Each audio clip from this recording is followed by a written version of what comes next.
Hello, everybody. Welcome back to D-Fourtress. Now, just a heads up, while we're going to try and do this in the same timing and like format that we always do, this is actually technically pre-recorded. So if we're not reacting to things you guys are saying, that is why. We just have conflicting plans, so we figured we'd record it a few days earlier and then just stream the recording on the day that the episode is due. So if you're wondering why we're not very responsive, that is why. We're probably chilling with our dads. We don't hate you. Yes, contrary to popular belief, D&D players do have dads most of the time. But so that being said, however, we're going to turn things over to Andrew for both the sponsor as well as announcements. So go on ahead, Andrew. Yes. So super exciting news. We've been working super hard the past couple weeks. If you guys have tried accessing our website, you might have noticed that it is not currently available because I'm actually rebuilding it from the ground up. It is very close. I'm hoping within the next 2 weeks we'll have it ready to go. And by ready to go, I mean we'll actually be able to start taking merch orders. Everything on there is made by hand and made to order for the time being. So it might take a week longer than the typical shipping just because, we're putting our love, blood, sweat, and tears, and mostly tears. No, I'm just kidding. Into Andrew each of cries the a lot. products. I'm so happy, okay? It's beautiful. Also, the ink doesn't feel good in your eyes. But we have almost everything set up, ready to go to be able to start making those custom merch items for you guys. And cool thing too, we also have a really nice laser engraver, so we're going to be adding a lot of really fun, unique, and custom items to our store as well. But that one might take a month or two before that one is updated on there. But as soon as we get that launch, I'll make sure to announce it here on the channel. And then as far as sponsorship go, still this week, same sponsors, We Geek Together. Definitely go check them out. They're still at the Provo Town Center Mall, obviously down in Provo. So if you are in Utah, make sure to go check them out. They are a gaming tavern with mead, games, drinks, and they have their own DMs to run campaigns for you if you're struggling to find them, which they have their own worlds, their own stories and adventures that change weekly. So if you've been wanting an excuse to try out D&D, but you're having a hard time finding someone, definitely go check them out. And here in the next couple of weeks, they'll also have an online store, and we will potentially be doing some collaborations with them as far as online stores go. So anyways, keep an eye out on that and make sure to give them a shout out and go tell them that we sent you. That's everything I got. Alrighty, sounds good. Good job. Well, unless anybody has anything else, further ado, we'll wish y'all a happy Father's Day. You could watch this episode with your dad if you'd like. And we all know he's secretly a nerd. Yeah. We know everything universally. All your dads are nerds. They raised you, and they raised you, and you're watching this, so that's proof enough. Good point. Good point, actually. That's right. actually a point hard to argue. All right. Well, without further ado, let's roll the intro.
Alrighty. So, last we left off, the Paragon had followed up on their job to go and meet Inspector Cromwell in the industrial district to in the prison there to follow up on the job that would be taking place in the same district.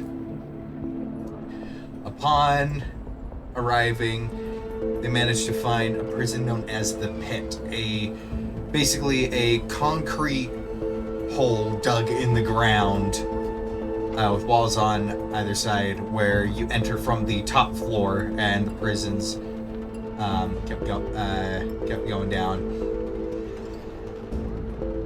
Megara, being held inside, did not offer the guards any other information other than what the Paragon had interrogated out of her, their previous encounter with her. Now, following the briefing, they had some time to kill, and Vivi thought to go and practice with his newly acquired black powder weaponry. So he enlisted Dante's help. Dante, having seen black powder weaponry be put into use for quite some time during his career. However, Vivi also took the opportunity to dig into Dante a little bit to figure out what's going on within his head. Dante, recounting vaguely some past experiences of having to take lives that he didn't want to take. An unfortunate circumstance that led to the death of a friend by his own hand. But also figuring out that, for the most part, Dante seems to be a bit more of an open book than Vivi had initially given him credit for. But following that, the raid on the warehouse meeting spot began. Now, following the information that they had obtained from Megara, the meeting spot. Apologize, I am so tired right now. The agreed upon meeting spot to apparently deliver Dante to the Triad or whoever they're working with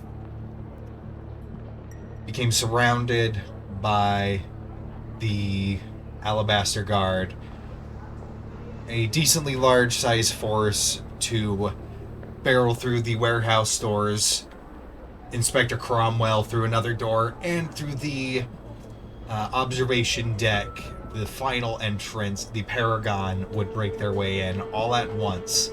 And on Vivi's signal, releasing a light into the sky with a loud, thunderous sound, Dante, Cosmo, and Artavan kicked down the door, as well as a good chunk of the wall with it. What? Storming in, expecting heavy resistance, they found an empty warehouse with a single individual tied to a chair, a sack over his head. Upon further investigation, they removed the face covering to find none other than Revelar Yigvan, a man who had apparently been away on some form of business trip. However, it seemed that was definitely not the case. Revelar was hooked up to a tablet of sorts, with an ominous phrase with a series of buttons. And he had warned that it was trapped as part of some sort of sick mind game of a notorious serial killer known as the Mortician, who seems to now be in league with the Triad and whoever else they're working with. Upon this revelation, Artavan noticed a dark figure watching from afar from one of the rooftops, seeming to be aware of the situation, while an invisible barrier kept the group sealed inside with the trap. After some tense thinking, Wayne had tentatively pressed each button of the puzzle, and with the final click, a ticking noise began, building up slowly until the tablet shattered, following the sound of a giggle, and the barrier dropped, Wayne having successfully defused the trap. Artavan, with Vivi in tow, went to quickly investigate where he had seen the shadowy figure watching from afar, climbing to the roof only to find a smiley face scratched into the sheet metal of the warehouse that the figure was standing upon. And that is where we left off. So, Paragon, time is now yours. Well, Inspector Cromwell recognized me. Yeah, last after time. you said your name, your last name. Wayne Brum. He recognized. He recognized. He recognized me. He talked about your brother too. I also mentioned like, Darkroot's Wither, and there was a reaction from the two of them. Yeah. Like, hey, don't say that. How do you know that? What? Yeah. Yeah, when we told them like Surprise how we Pikachu knew about guys. it and Brother stuff. Forrest. See, Yeah. that's how you know I am super duper tired. My players are remembering things that usually I remember. Well, you don't have to go through everything. We're just filling in little. I want a things that are, 3-hour recap. Dante picked his nose at one point. Oh, every time I we saw it. every time we play Gave Wayne her water Every skin. did that in time secret, we play okay? an episode, every time we record an episode, we'll just play the entirety of the previous episode. Yeah, before yeah, starting. that'll do. Previously 8 on hours. D-Fourtress. But then just play the whole episode with no cuts or edits. So Wayne, I believe at the end of it, he was like shaking because even me, I was panicking because I'm like, oh my gosh, Oh yeah. it didn't oh, yeah. work. I totally thought we were gonna die. Yeah. So he's sitting there shaking, and then he mentioned Bjorn, and immediately that goes away, and he's just like, you know Bjorn? And then Yeah, he told, yeah. I think he told him, he's like, no, we're worried about that later. We got to figure this out. But that's where I'd like to continue. Yeah. That's So, a great Yeah, as- place Vivi to and I are start. off on the rooftop right Yeah, now. so looking at as- the dagger. Dante is no longer holding the tablet. Oh yeah, that's right. Dante was helping by doing this with the tablet. So He's hiding behind it when he picked his nose. It was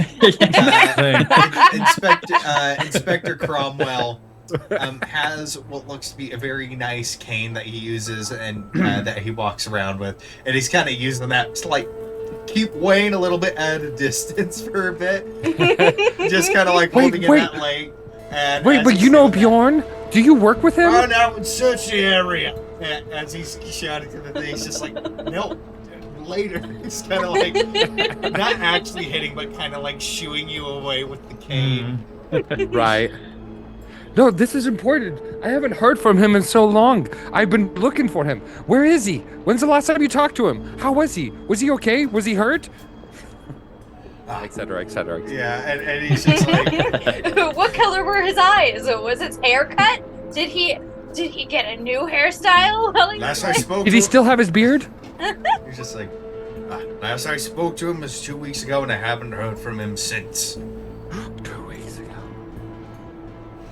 And with that, the Alabaster Guard have spread off, kind of searching in the area, following a little bit of Artavan's lead as well, for any suspicious figures or activity.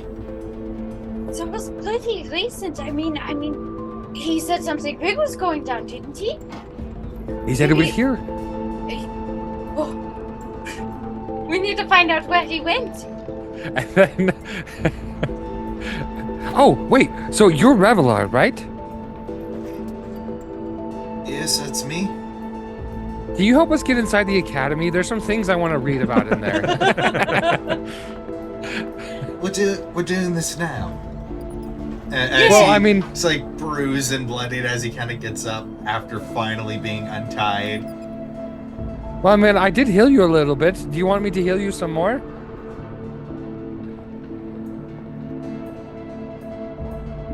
We'll discuss getting you into the academy once we figure some things out.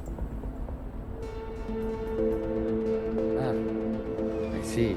Yeah, the man needs some time to rest, Wayne. Am I hearing that from the rooftops? The man needs working. time to rest, Wayne.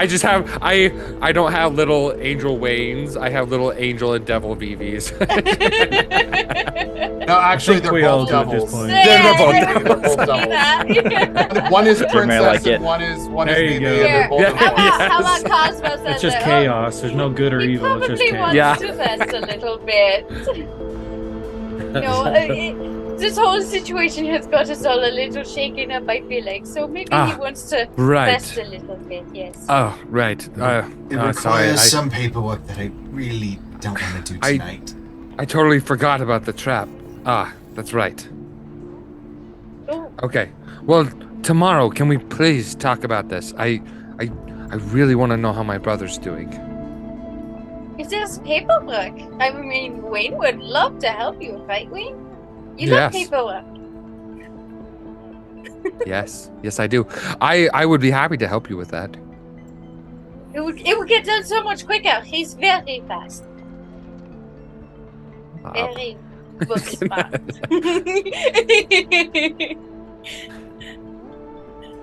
So after a little bit, most of the Alabaster Guard had kind of spread off. And Cromwell would poke his head out to look for Vivi and Artavan, and unless you guys go off into the night, he'll kind of signal to you two, just be like, Paragon! Might we have a word? As he kind of signals to the other two that are not within the warehouse. By this point, the warehouse is pretty much empty, save for Cromwell, Revelar, and then you lot. Artavan, Okay, let's go. are you sure there isn't any evidence as to which direction they may have fled? Are there any tracks? I'm not very good at picking up. I don't. Maybe. I would have liked to have seen if there was any kind of evidences of tracks or anything of that nature. Make a survival check. Are you okay now, Wayne? Do you Take want an me to, extra D4. That's a natural 20.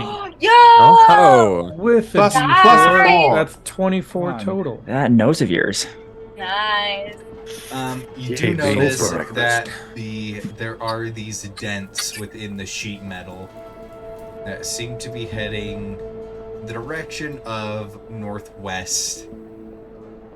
In the direction of northwest, that you can discern not quite clearly as footprints, but like indentations that seem to be the average stride of someone, the height of the person that you saw would be. Which is an average, human size. Yeah, average human size, not abnormally tall, but not short either.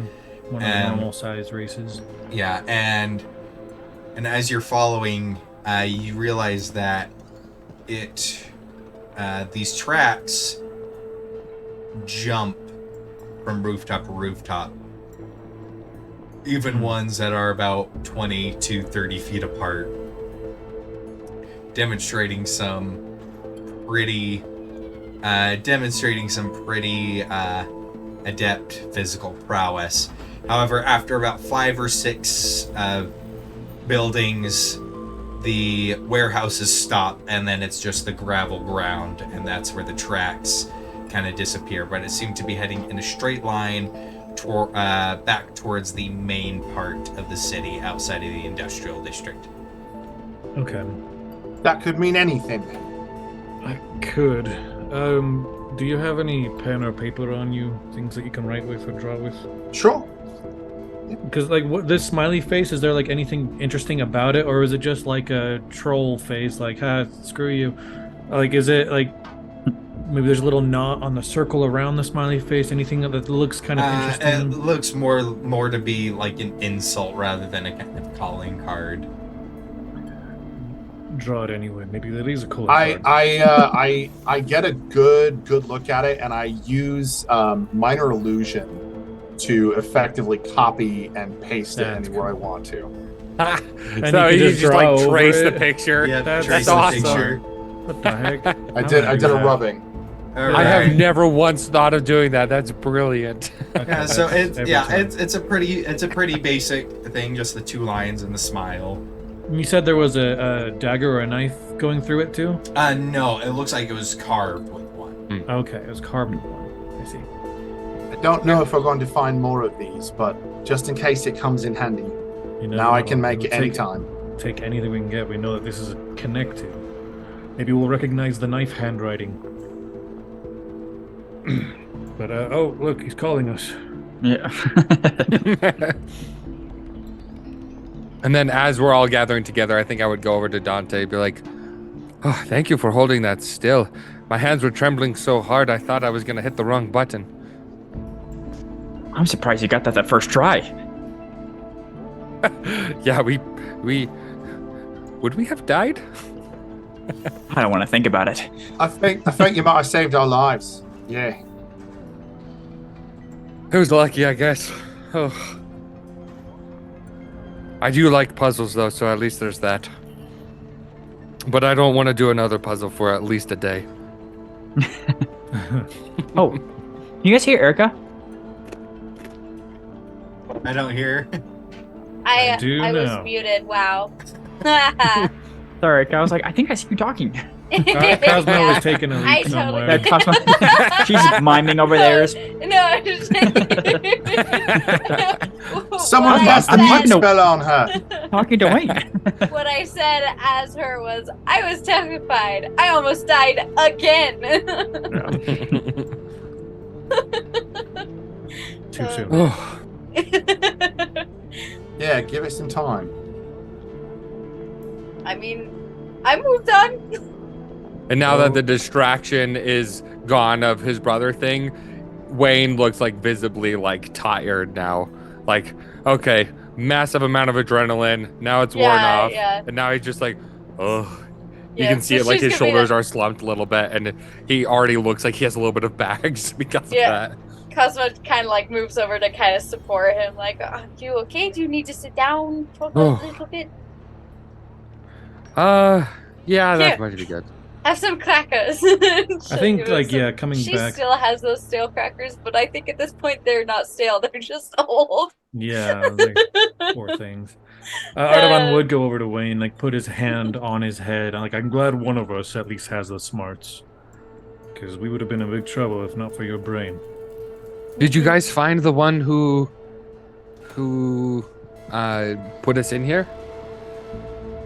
We found evidence of where they were. A little. They drew a nice little smiley face. And I go like that, and a little peep on my violin, and the little smiley face like appears as like a little spinning like hologram thing. Whoa! So cool. Wow! And we did see tracks. I was able to follow the tracks for a while, but it eventually led into the gravel streets back towards the main city. So What kind not of really. tracks was they?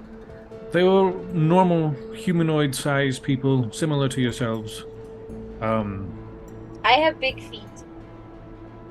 Probably roughly the same size. They were very dexterous. They could leap full buildings, Oh, rooftop wow. to rooftop. Some of them were decent-sized gaps. So, someone very dexterous, that's for sure. If I were to guess, there are spells, because you said they were jumping rooftop to rooftop, there are spells that can help you to achieve such a feat. I mean, I've also read of certain races just being able to do that, but given the fact that they created a very powerful spell to keep us in, and then a trap, which, judging by the style of the puzzle and just the mechanism within, is magical in nature as well. So Perhaps we're dealing with a spellcaster. Well, I can perhaps show you the roof, the distance, and you can perhaps dictate whether you think that would be something that would be racially inherited or magically altered to be able to make those bounds. Because maybe that person specifically was not the person who created the spell. Maybe it was put down there and then used, like, left to be triggered by us going in and touching the tablet. Who knows? Because it could be a one-person thing, or, I mean, he's working with the triad. I mean, who knows how many people he's working with. Yes, of course. It's important to find out the facts so we can pinpoint the individual or individuals a lot easier. Plus, we know that the other head of the triad is a spellcaster as well, so we don't know which one was doing the tricks. But I'm just happy we're not dead. I'm happy. Yes. Thanks to you, Wayne. Thanks to you. Yes. Yeah. Now let's get you some rest. You're so smart. And Inspector Cromwell would pull up the chair that Revelar was tied to, plant it firmly on the ground, and take a seat. Put his cane out in front of him, and he kind of look across all of you, and then he would end up looking at Artavan because he was the one he spoke to. He's like, "So you received a passphrase after dealing with Brecken. Brecken is dead." Yep. It was a very gruesome scene. Does not bode well for us. Brecken was an instrumental part of our operation. Well, we did kill the vampire that killed him, so... Yeah. Uh-huh. It was one of those, it appeared random in nature, but at the same time, oddly specific to target him.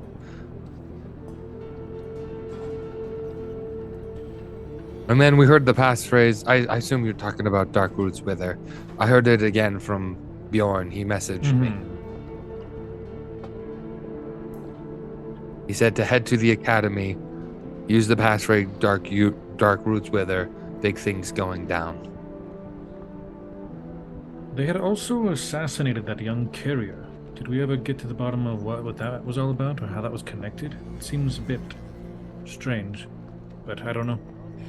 Something else to be thinking of. If you're missing a courier, we found them too. If not, then we'll just forget about it. If I had to guess, they probably did it to intercept any messages between us and Brecken. See if there's any more information to be had. Seems likely. But wouldn't you want to keep a courier alive for that? I mean, as a vampire, he was eating him, so probably not. That's fair. I mean, if you wanted to keep intercepting, you would keep the person alive, no? Unless you were found out. Fair. Or if you were hungry. Also fair. Or if you were manipulating the person to be your, vampiric thrall. Oh yeah. Could have been mind control. Yeah. That's what I heard anyway. Yeah, can we inquire on what were you working on Brecken with? Our organization dates back quite a ways.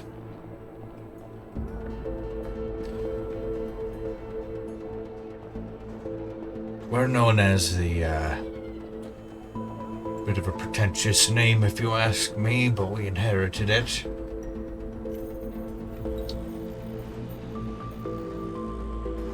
Our organization are known as the Veil Keepers. We were formed around the time of the first surge. Monsters of other realms descended, causing chaos throughout the continent. and turning the Blighted Lands into what it is now today.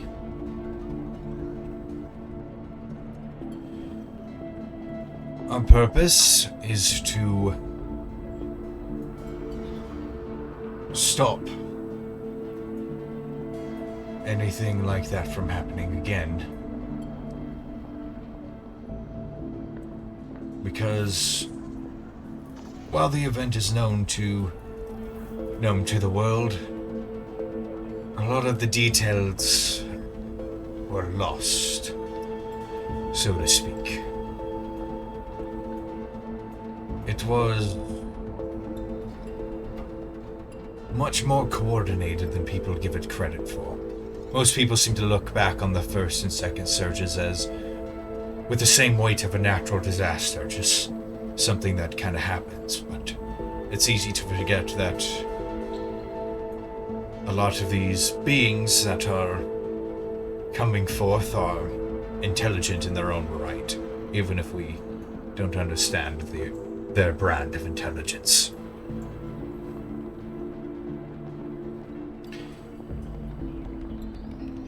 And it seems the patterns are forming again.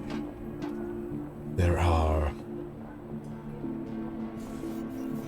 strings being pulled and people working together that, under normal circumstances, wouldn't have any business or interest in working together.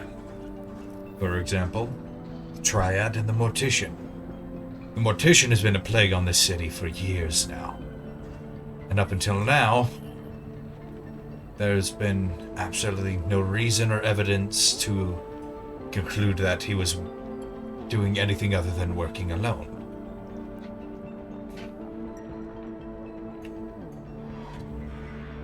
Now, we do have one working theory that's been floating around since the first surge.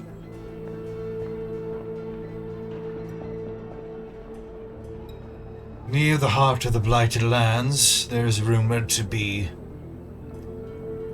one of, if not the largest, remaining precursor ruins on the face of Auroran.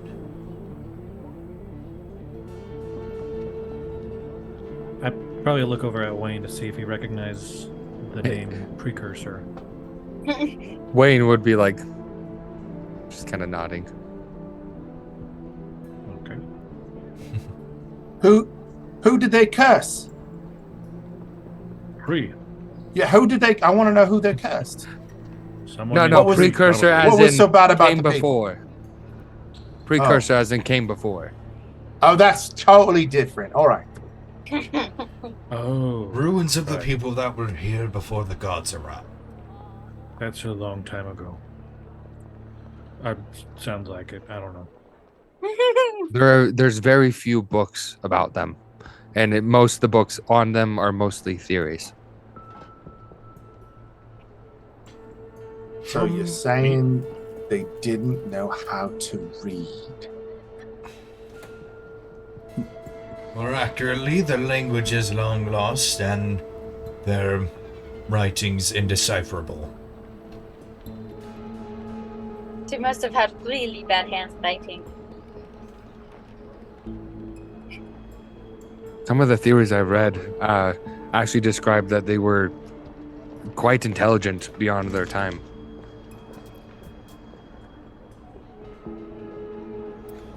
Then wouldn't they have known how to properly, how you say, preserve their drawings, their writings? The discoveries are well preserved for the most part. It's more to say that it's a dead language. There are no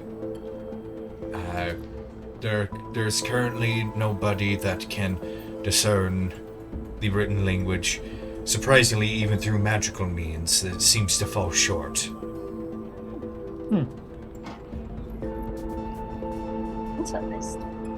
Yeah, and as this is happening, Dante's heart's kind of racing a little bit, hearing about, the potential of a new surge. He's recalling about, his dream and stuff. And so, is there any sign of a leader or group that's going to start this third surge that you guys have found? Or any signs? Well, there is a constant across the first two surges. One of the major players.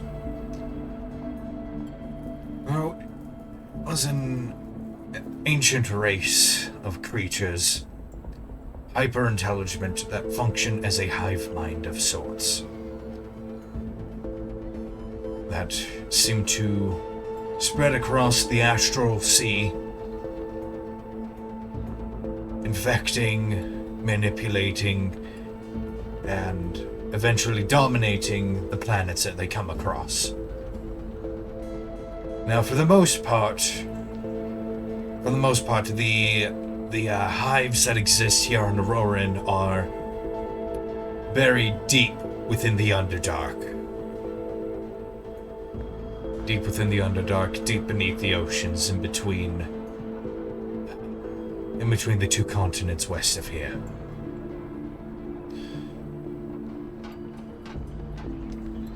Have you ever had someone experience visions of or messages from these hives before? Have you ever heard of that before?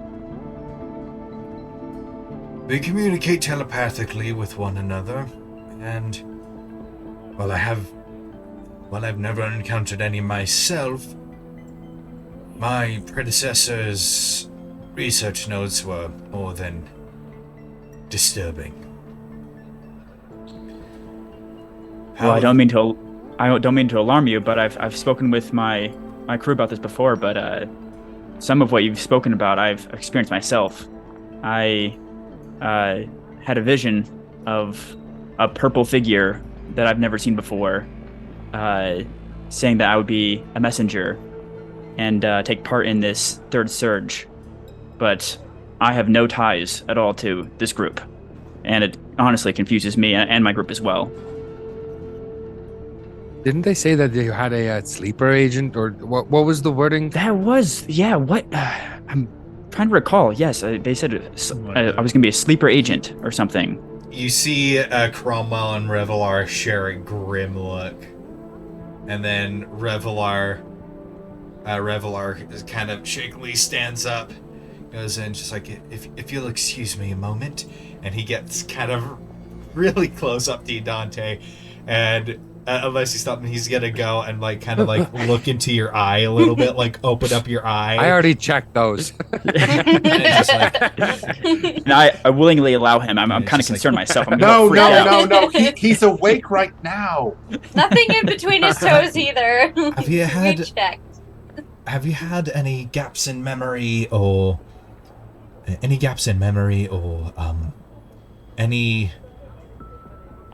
any other visions, or perhaps understood or knew things that you had no business knowing or understanding? Not to my knowledge. Well, either way, that's not a very good sign. See, how these creatures reproduce, they don't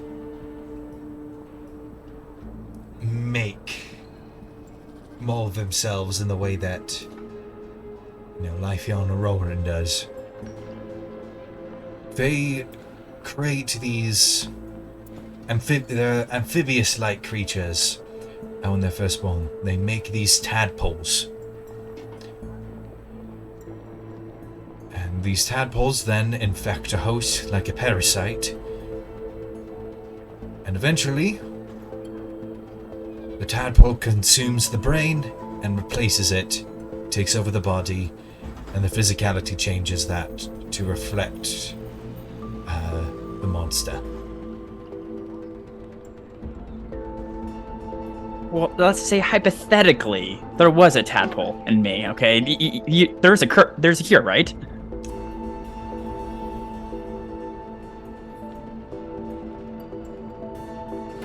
All right, nobody drink the water from his apartment. It's too Doing late. that. I already did it.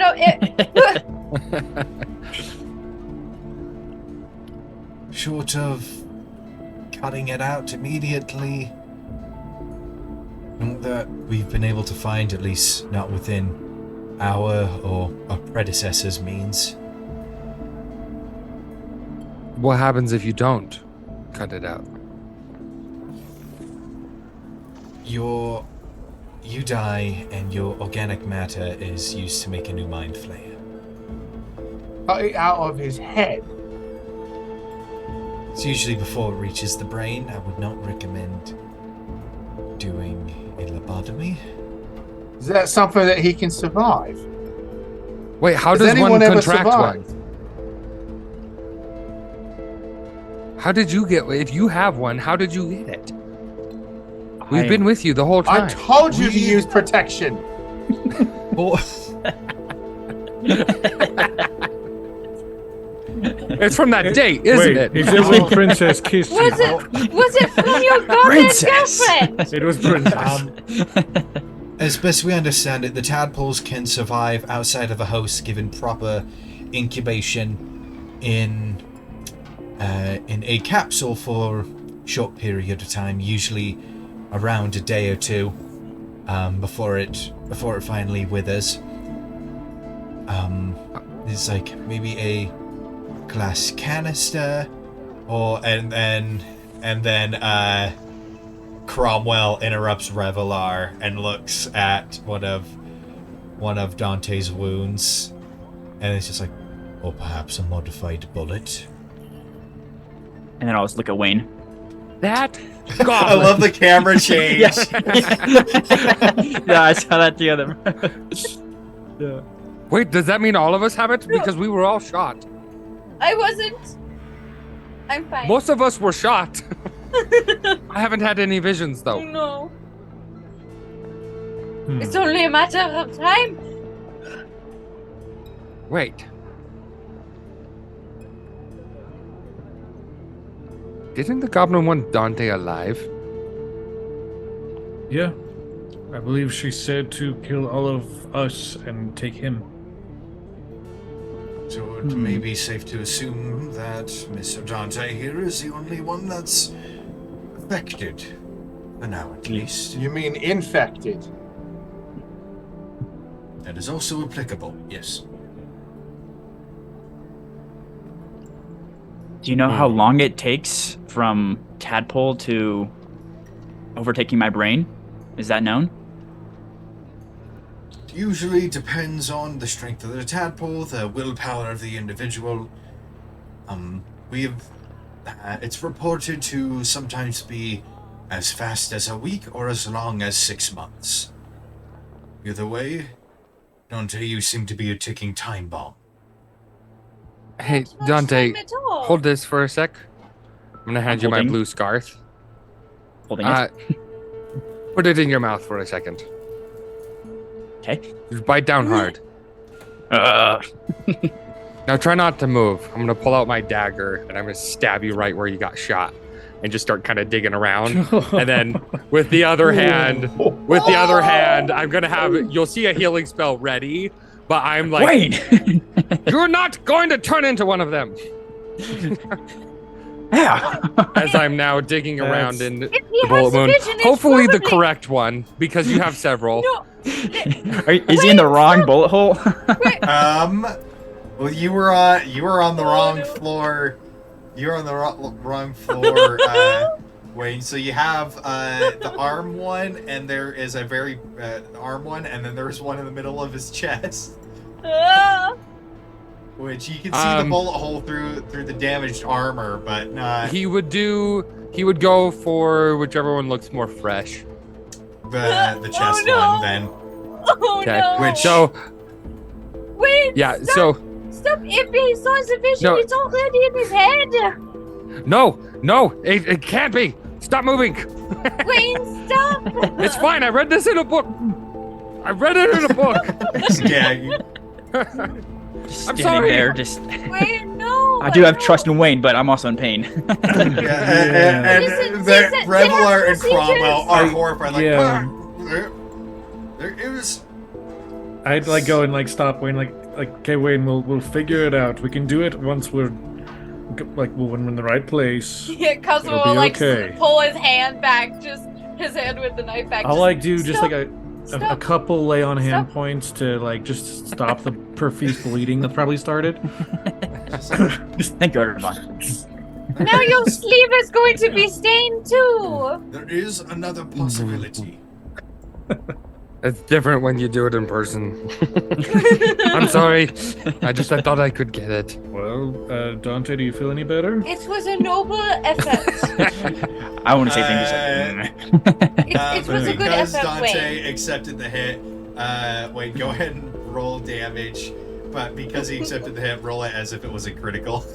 Oh! Oh Not trying no. to damage. He is digging in there. He's That digging turns in there. 2 damage to 3. You take 3 points of piercing damage. Oh my I goodness. was just like, there is one method that we did find worked. You can find the creature that produced the tadpole. Usually, killing it will sometimes sever the connection to the tadpoles and kill them subsequently as well. However, that possibility fades once the tadpoles reach maturity and subsequently join the hive mind. So we need to go really quick and find this thing. This. Are we ready to try to take on a mind flayer? We have to, otherwise Dante will die. Really quick, do we know the name of them yet? Yeah, he brought it Okay, up. okay. Yeah, he said the word mentioned mind Okay, flayer. Mind Yeah. Flayer. Sorry, I'm still a little nauseous from that. Are you okay, Wayne? Well, I'm personally Cosmo's still just completely- holding his bloody knife-holding hand, just like. completely unaware of what we're up against. Any intel that we can get, so access to the library, anything we can research. I have no idea what we're up against. Sounds like myth. I don't even know if I believe it yet. Maybe tomorrow we go to the library. But they look it can't up. take Dante. They can't take him. Am I a danger to my friends? You know, but there's a few minutes in between the point of the brain being consumed and the body turning, so if you suddenly die on the spot, then they know to be prepared. However, if you don't, then you're safe. As far as we can tell, other than visions, there is no altered behavior.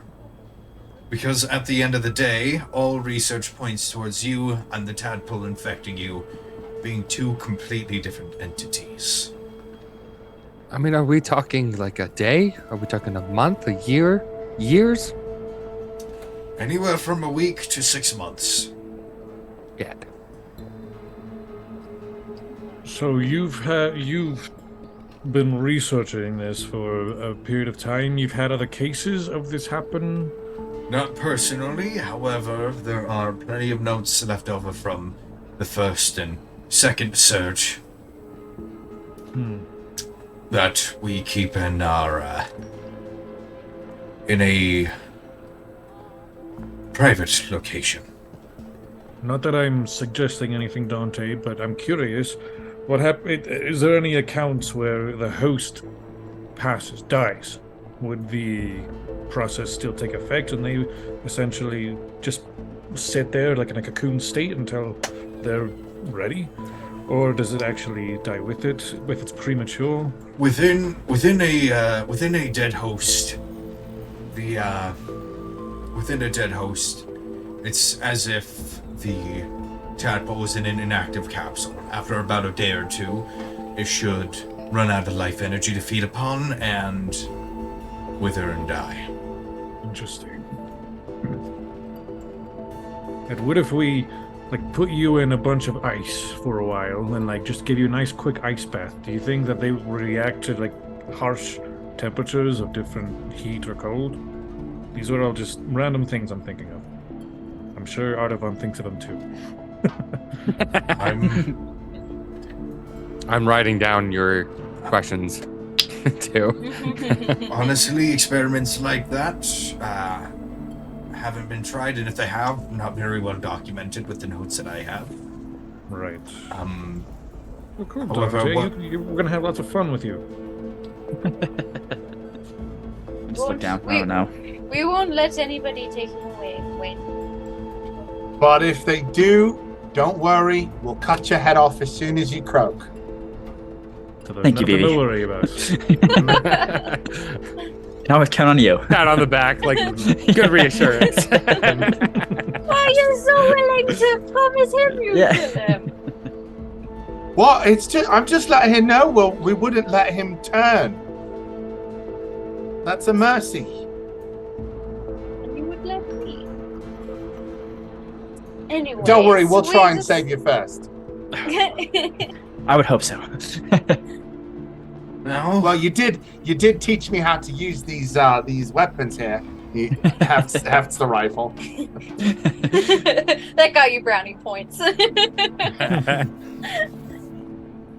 Oh man. Now that it has become a bit more of a security threat in terms of public safety as well, I should have full leave to prioritize this investigation. I will keep you on the loop, seeing as Bjorn contacted you, and the fact that due to circumstance you may be, you as a group may be Brecken's successors, then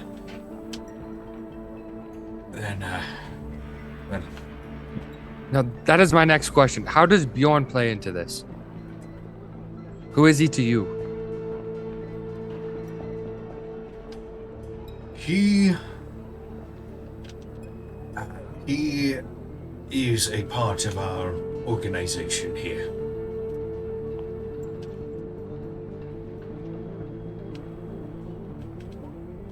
How long has he been a part of it? Because I've never heard of you before. Little over a year at this point. Oh, I haven't heard from him longer than that. You speak of Guardians of the Veil, yes? Yes. The Veil Keepers. Veil Keepers, excuse me. He What is was the Veil? recommended to us by an individual that was whose identity I must keep a secret for his own personal request.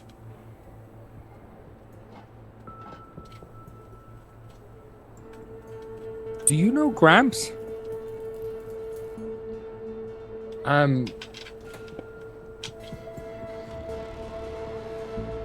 His name's he goes by Reggie sometimes, but Reginald is his given name. Can't say I do. Then you might be talking about Uncle Tony.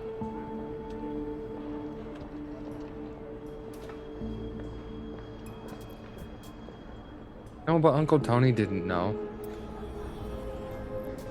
Or maybe he pretended he didn't know.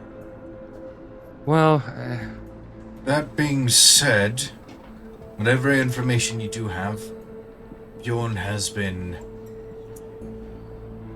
working undercover. Which is why contact with him has been very sparse and few and far between. Been me this whole time. Bjorn?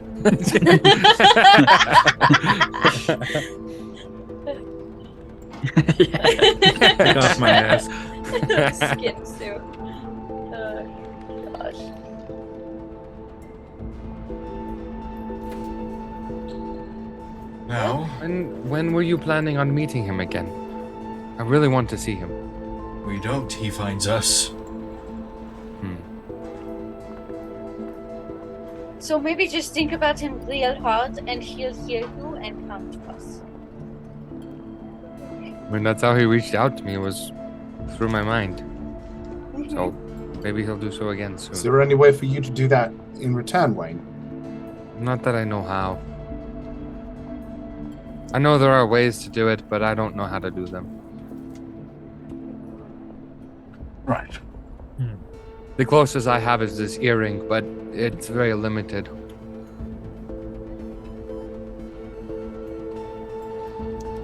Now, that being said, losing Brecken was...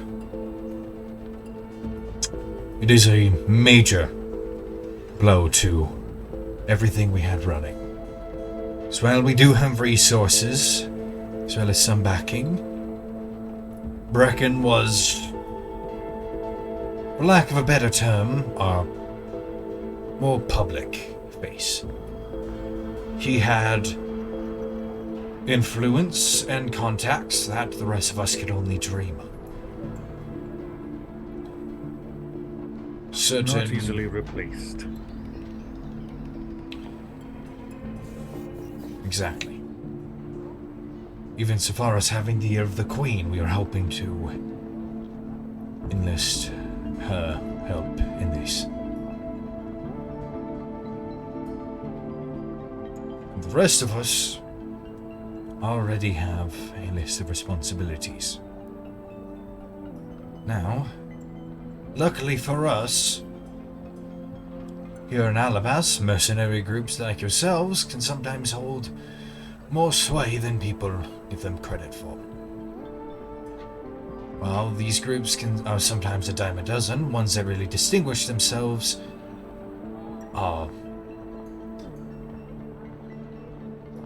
widely regarded as important figures. Here. Are you saying we should be popular?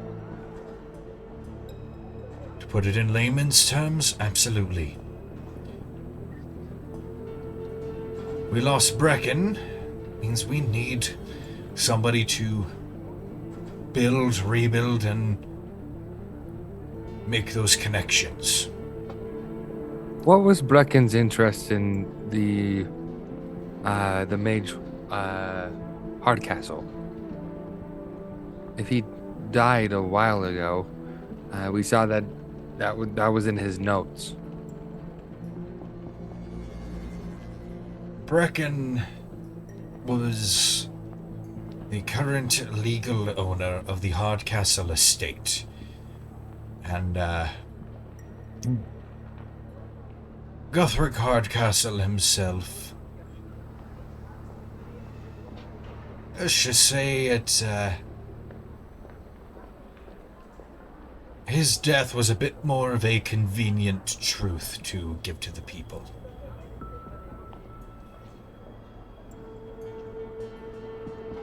What do you mean by that?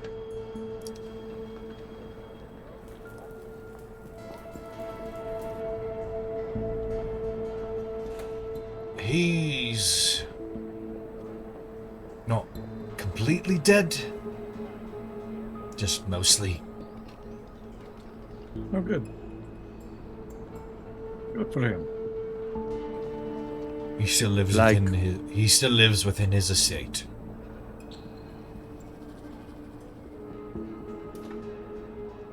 Did the Mind Flayers get him too? No, he is still actively working as the head of the Veil Keepers. How can he be mostly dead but still lead? And also lives at his estate. Doesn't he mostly live at his estate then, don't you mean? It would be hardly live, because he's mostly dead, so he's hardly living. Don't pretend to know how that magic stuff works. And Revelar cuts him off, just like, he's a very powerful mage, and before his tenure as the Dean of the White Tower Academy, he traveled all around Auroran, learning learning magics from all places, and seem to have an aptitude for the necromancy over in Duskenweald. Peter thinks lime juice, but More accurately, he's made a sort of pseudo-phylactery, so to speak. Interesting. However, I less would powerful. love those to are ask big words. questions. That is a very big word. We'll just Less powerful than, figure it out. much less powerful than a trident, than a real phylactery. Its limitations keep him locked within the confines of his estate. So he lives in a bubble? That's actually not, that's not a bad way to describe it. He's a bubble man. That is a bad way to describe it. He's a dead man, is what he is. No, he's Mostly mostly dead, dead. Just kidding. I wasn't threatening him. We wouldn't want Also- to pop his bubble. What is your guys' connection with Akora, the engineer? Bracken legend. was starting to work on, starting to do business dealings with her. We were hoping to bring her into the fold at the very least. At the very least, acquire her expertise and designs for any future conflict that may arise.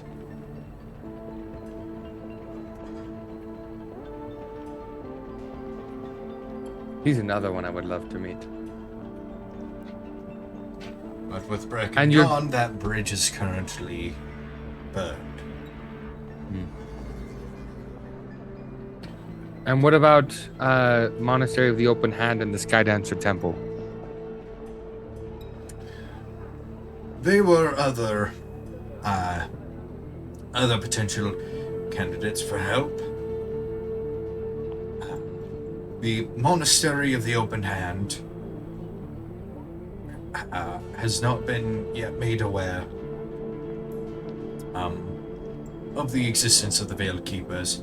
However, Grandmaster Hawk of the Skydancer Temple has received, at the very least, an introduction. So basically, all of these connections are less solid connections and more like a vine reaching out, grasping for the next stem to reach out to, Yes, that is correct. seeing what it could grasp. Okay. If the difference between the first and second surges are to believe, means there's going to be an upward trend in the enemy's efforts, power, and coordination. Well, why keep it secret then? Why not get everybody on your side? Because I'm sure most people, your average people, would not like to be taken over by monsters. True. I know I wouldn't. However, a lot of these creatures seem to thrive on emotions and negative emotions, like fear, panic, paranoia, I'm so positive. and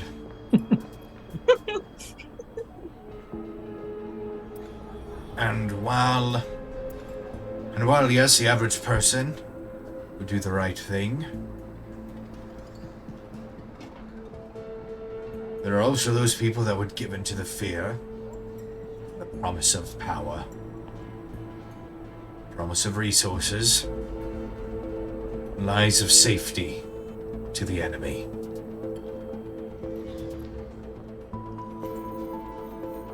Revlar, do you know of any experts in the field of these mind flayers that I need to follow up with to maybe track my progress to make sure I'm still safe? Well, other than Guthric himself, there's not really a lot to tell with it. One thing that seems to be documented is these creatures, they use telepathy and psionics to great effectiveness. And so if you could perhaps, if you knew someone that could possibly pick up on these psychic energies one way or another, read thoughts possibly, I might be able to detect the tadpole and subsequently its progress. And who is this Guthric you referred to? Guthric Hardcastle. Guthric Oh, yes, Hardcastle, yes. Okay. However, his estate is days, In if the not more mountains. than a week away. Yes. That may be all the time we have. Now, Not only that, I doubt after this display they're willing to let Dante go so easily. Two more Let them questions. we won't let them just keep him. both the locket and also Bjorn said to head to the Academy Library to show the password. Was that just to meet you, or is there something hidden that we need to find in the library? Good question. I'm sure that was just to meet me, as most of our I valuable mean, you are a notes- professor. Yes, most of our valuable notes are kept with Guthric, where they're out of danger. Follow-up question. This was with the vampire, and I'm going to pull out the curse book. What do you make of it? Oh yeah. And as you do that, Cromwell kind of tilts his head, but Revelar's like, all right. Well, We've already tried breaking the locks. with no, some no, kind no, of no, magic. no, no, no. Do not break that lock. Didn't I use my axe on it? I feel like We I did. tried, but it went right through. Oh yes, it's fine. I need to lock that thing away somewhere very secure. But what is it? Like in Wayne's bag. Yeah. No, no, no, no, It no, is no, yours, no. Wayne. I mean, That book is used to seal away certain things. Such as? mind flayers. Yes. We could Mind flayers steal and away. things far worse. And he We kind of could- takes it and inspects the spine. Oh dear. There was a creature I've never seen before guarding it with the vampire. I don't even know how to describe the thing. It was skeletal in nature, but it was like it was just like it was hungry. Well, Kind of ghoulish. Yeah. this scared. particular... Well, he said it could seal mind flayers. Well, these mind flayers had vessels. Imagine sky ships that can sail among the stars. These ships themselves were living creatures that are part of the hive mind Whoa. and can level cities at a moment's notice. Oh, One of them appeared during the second surge and is currently sealed away in that book right there. Hmm. Do not open it Neat. ever. Well, do you have a good place to store it? Yes, I we've got- I don't want to be in charge of it. no. I was thinking maybe we could use it to steal away the tadpole once we get it out of Dante, but we'd have to open it first, I think. And we don't want to do that. If you But then why was it with the vampire? Yeah, Rebel, what are your thoughts on that? On that thought process? Is that too crazy of an idea, or is that It's like one of those they were trying to. I don't understand why it was down there with them. How did they end up with it? Perhaps they were trying to open it. Yeah. Now, We almost finished this job for them. No, I don't think we were still anywhere near might. close. luckily for us, these But we tried. luckily for us, these books here are not a Veilkeeper secret. These books were actually pretty commonly employed in the defense efforts during the Second Surge. In fact, this book was,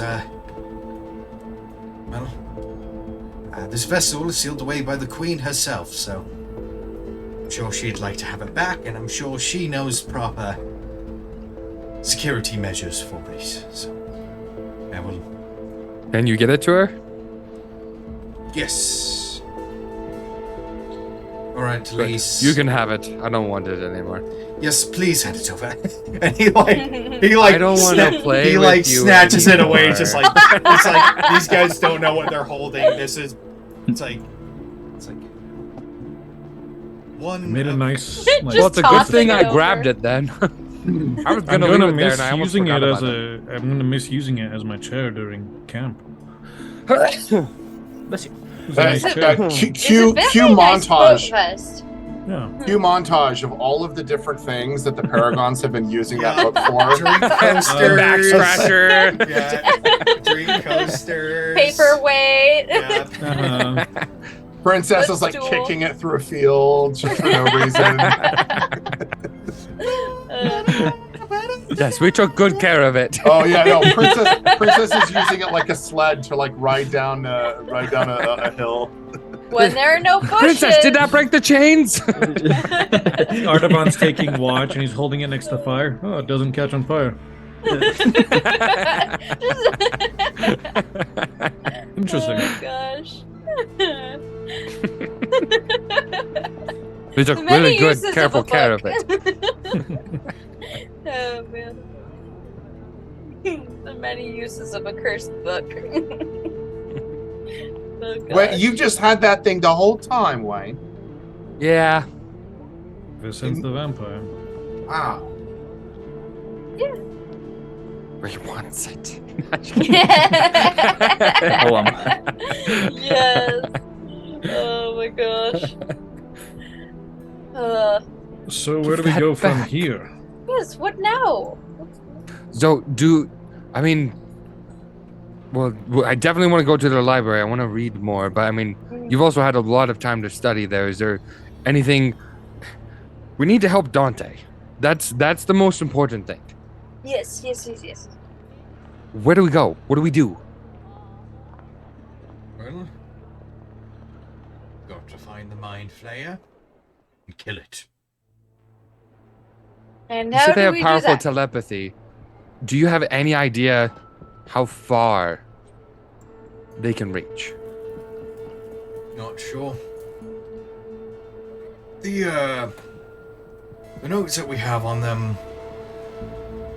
seem to be examining the bodies after death, examining the victims of the tadpoles, or experience with them in combat, which I assure you is not the ideal time to get out a ruler and measure the distance that telepathy can travel. Now, what we do know is that in combat, an adult Mind Flayer, or more, Mind Flayer is a bit more of a slang term for them. The proper name is they are known as illithids. They fight by stunning their victims and extracting their brains. That sounds rather fatal. Yikes.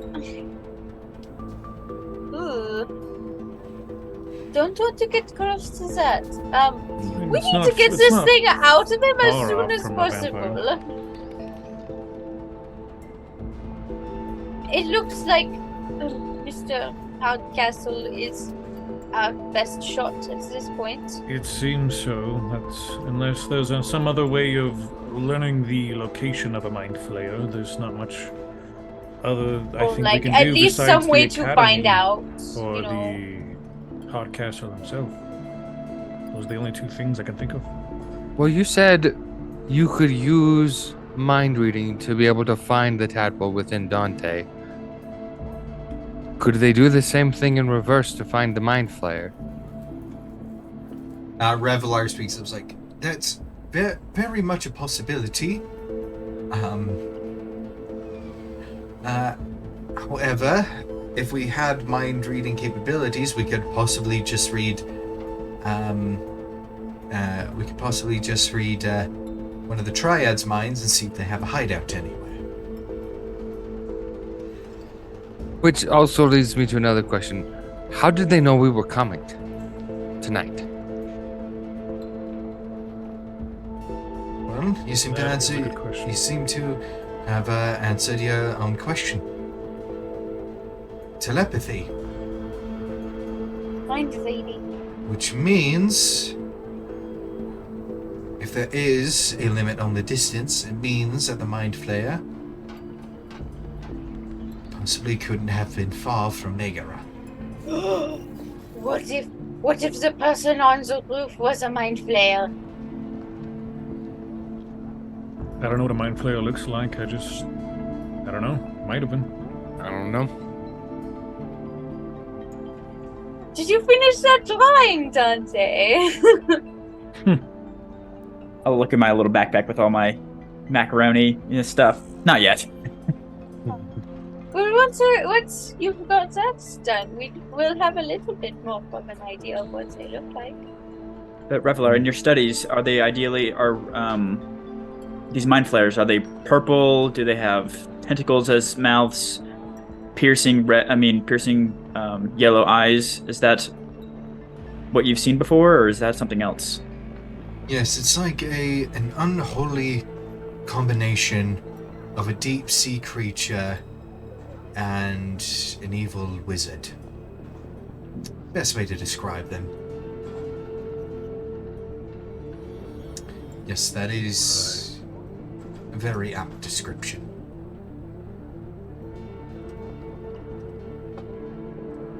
Doesn't sound at all pleasant. Let's go and find it and kill it, please. Well, I mean, you guys are the ones with the connections. You know more about this than we do. What steps do you recommend we take? What do you think would be the best course of action? I don't know anybody who can read minds. Cromwell kind of leans forward in the chair. Well, when you're backed into a corner and magic can't solve your problems, that's why I still have a job. Good old-fashioned detective work.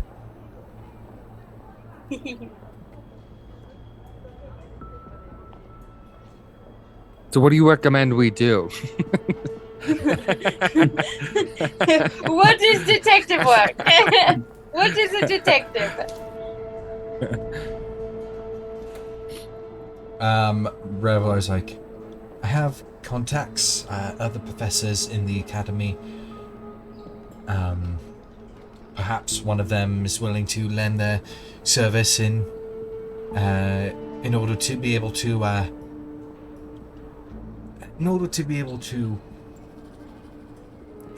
read the minds. We do have a professor in divination, so might be able to get her input to see if she has any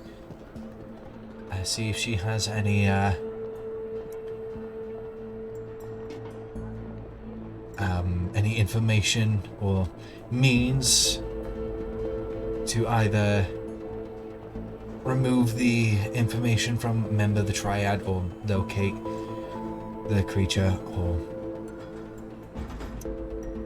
or something like that.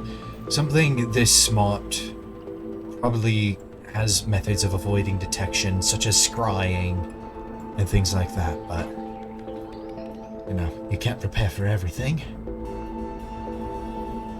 So are all the professors part of the Veil Keepers then? just me. Do you want us to be discreet on the reason for our questioning them? If you have to, if anybody has any questions, just say you are working with law enforcement directly under me. And you could also use that as a, well, for lack of a better term, bit of a marketing strategy for you as well. Like I said, each of the Veil Keepers have their own responsibilities, and with Brecken gone, if you are willing, well, we'll need you to build up the influence that he once had. And it starts by earning recognition.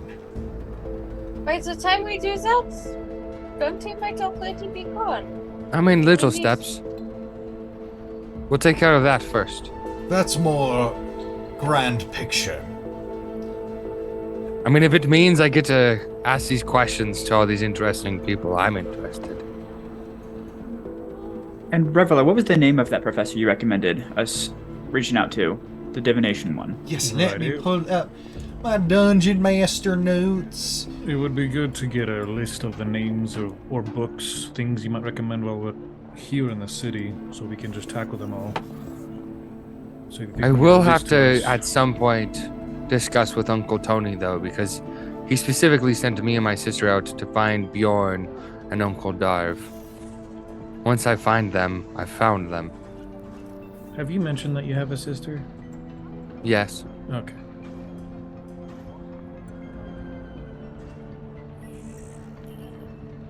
Although I'm pretty sure it's mostly just been to Dante and Dante and Cosmo during like night watch kind of stuff. Right. Well, Dante's heard everything because we spent weeks alone together. Yes. Yeah. That's right. The He's got the whole family tree. Literally.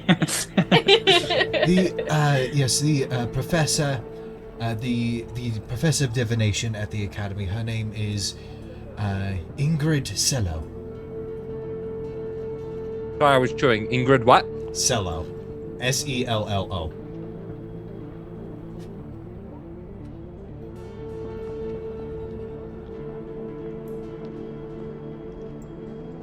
So do you think Hardcastle is or is not a valid option for pursuing a means of saving Dante?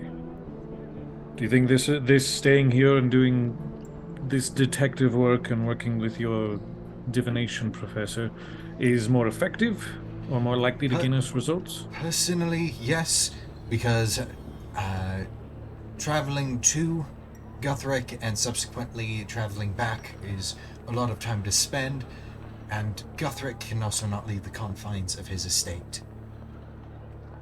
If we did end up hitting roadblocks, do you perhaps know of a way that we might be able to travel faster than normal to speed up that emergency travel in case everything else goes poorly here in our research?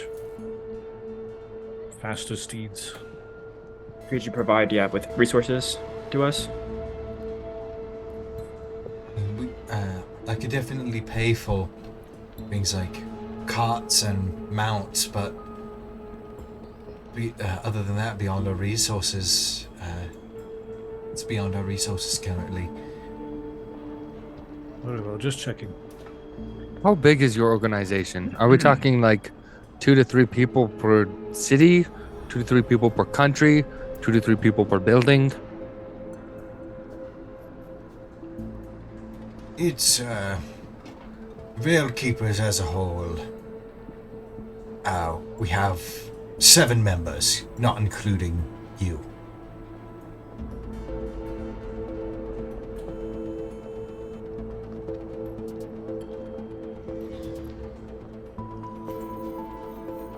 All right. Well, Reveler, where can we find you if we ever need to follow up with our findings? Well, once I write my, once I give you a formal pass into the academy, you can either find me in the office or in my office at the academy, or in my office at my factory here in the industrial district.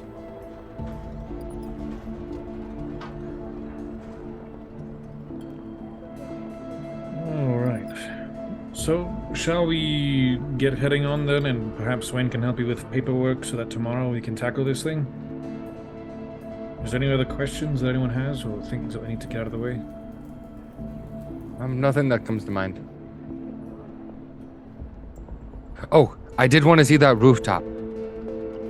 Right, I wanted to show you when I did the sheriff as well. I'll escort Mr.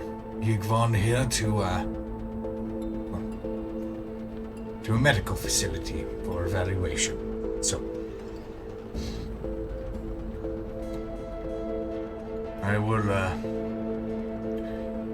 I'll be in contact. And Actually, sorry, Reveler. Sorry, one more thing. I said, Reveler, do you know of that Migra?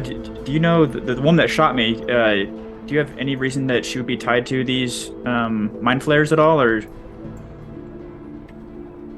Well, from my time in captivity, I got up close and personal with these bandits. There seem to be three of them. A large brute of a woman, a man with long hair. One I dealt with probably the least. Seemed to not have a taste for interrogation. And Megara, the goblin. And it seems that they were taking their orders from one Xylith, and which I did not see him personally, but I did hear some mental communication as part of the interrogation. I'm assuming that Xylith himself is the Mind Flayer. So it seems that they have been taking orders directly from him. However, he himself seems to have a benefactor, as he seemed to have received a monster of sorts that they brought in as a means of intimidation a while ago. Not for me, but my guards were discussing it. Something of a metal bowl to be shipped down south for an operation. We're familiar with that one. So Xylith himself seems to not be the head of this, just another cog in the machine that's beginning to wake. Now, the other question then. On those notes of this group, how does the mortician play into all of this? Did you hear that in your thing? And also, Cromwell, who you said that you've dealt with him before. I have not dealt with him personally, per se, but he's been a plague on the city for years. He usually captures his victims and sets up cruel and elaborate games for them or the people that find them. And those he doesn't set up games for, he likes to seem to dissect, which earned him his name, the Mortician. You see Wayne get a little bit pale with that. He's he is a murderer and serial killer that has been at large for years now. Usually going on a major spree and then vanishing for several years at a time. And were his other killings, were they, and those puzzles, were they always magic in nature? No, the magic seems to be a bit more of a recent development. In his last few sprees, originally it was more works of engineering and mechanisms. See, he must have recruited someone else to be part of his games. Or You would kind of nod over to Artavan and be like, yeah, it's possible it's just from that elven head of the Triad.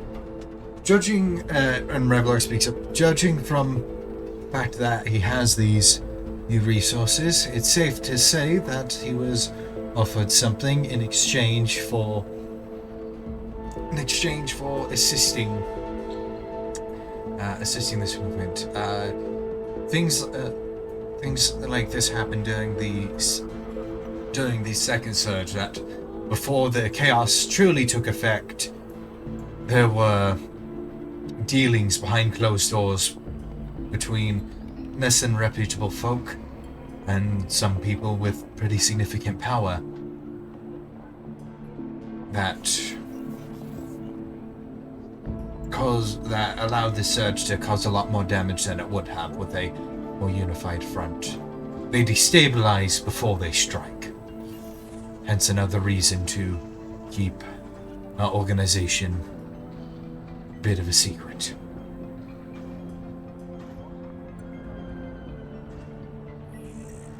Now I don't have any more questions.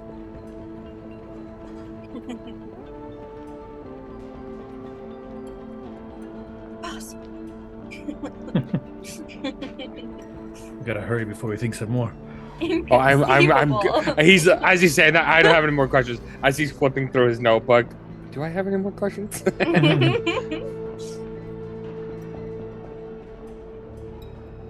One thing for certain, we're definitely having to move the muffins down the list in importance of research. I understand.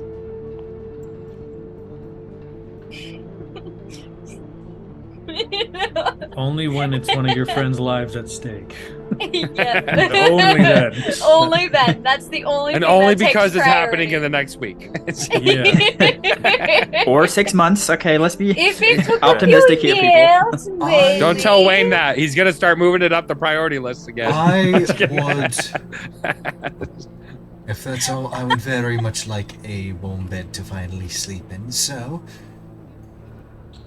I'm gonna go recover.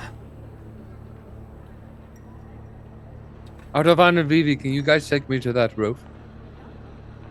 Yeah. Sure. All right, and with that, Cromwell and Yigvan both take their leave to go and get Revelar some much needed treatment and recovery and rest. As Artavan and Vivi lead Wayne to the rooftop. That's where we're gonna go to break. So, we're gonna go to break for about 15 minutes. We're also going to, even though it's pre-recorded, we're gonna leave this on the stream just so any viewers also have a chance to take a break and go and do their thing. And so for player reference, be back ready to go by 7:15. So, yeah. And we will just pick up immediately where we left off. So, we will see y'all in a bit.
And we are back. Okay, so picking up exactly right where we left off.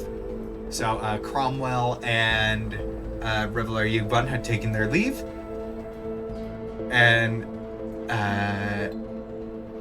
Ardavan and Vivi, you were leading Wayne over to where you saw the figure on the roof, where the figure had carved in the smiley face to kind of taunt you. Right. I imagine all of us went together unless the two of you decided to go No, play but- yeah, poker. I'm Well, following you guys. actually, Cosmo is gonna pull Dante aside Wow. as they're leaving. Okay. She's He's gonna the be mind like- flayer. and she's like, well, I just wanted to say, I mean, I'm 100% sure we're going to keep you from turning into whatever that thing is, but in case that happens, I just wanted to tell you before, just in case, I wanted to just say thank you for, keeping me alive. I've been told you are the one supplying health potions and looking out for me while I'm, well. Cosmo, that means a lot. That means a lot. And Cosmo, I was thinking of talking to Wayne about this, but I just don't think I can ask him to do this. But would you also, and I'm not trying to scare you at all, but would you just mind keeping an eye out and making sure that if I do turn, that you keep the rest of the group safe? And if you wouldn't mind just looking out for everyone. It's I funny mean, you I'm should going. say that when I go into that state I'm not a very good protector of myself, but I will definitely do my best. If it's for you, I can do my best. Yeah, because like I said, I don't have any control. It sounds like if I turn, but I want to let you know, and I'll let the whole group know that I'm not gonna willingly let this thing take control. Right. I mean, I haven't known you very well, but I fully trust you. I think you can. The guy was talking about it doesn't come on as quickly the stronger the hosts will, and I think you could definitely at least pass the 6 months mark. Thanks, Cosmo. I'm hoping so too. But yeah, I got to be honest. I'm a little worried about it. I hope this professor that we find actually knows a little bit more about this too. Well, like he said, if you give in to the fear, then they will feed on that fear. So I think we should not worry about it. Just be confident in your ability to keep it at bay. And even if we don't find a solution right away, we will find a solution, because we're not going to, just say, oh, well, and give up. Agreed. But Cosmo, thank you. That means a lot. You're muted.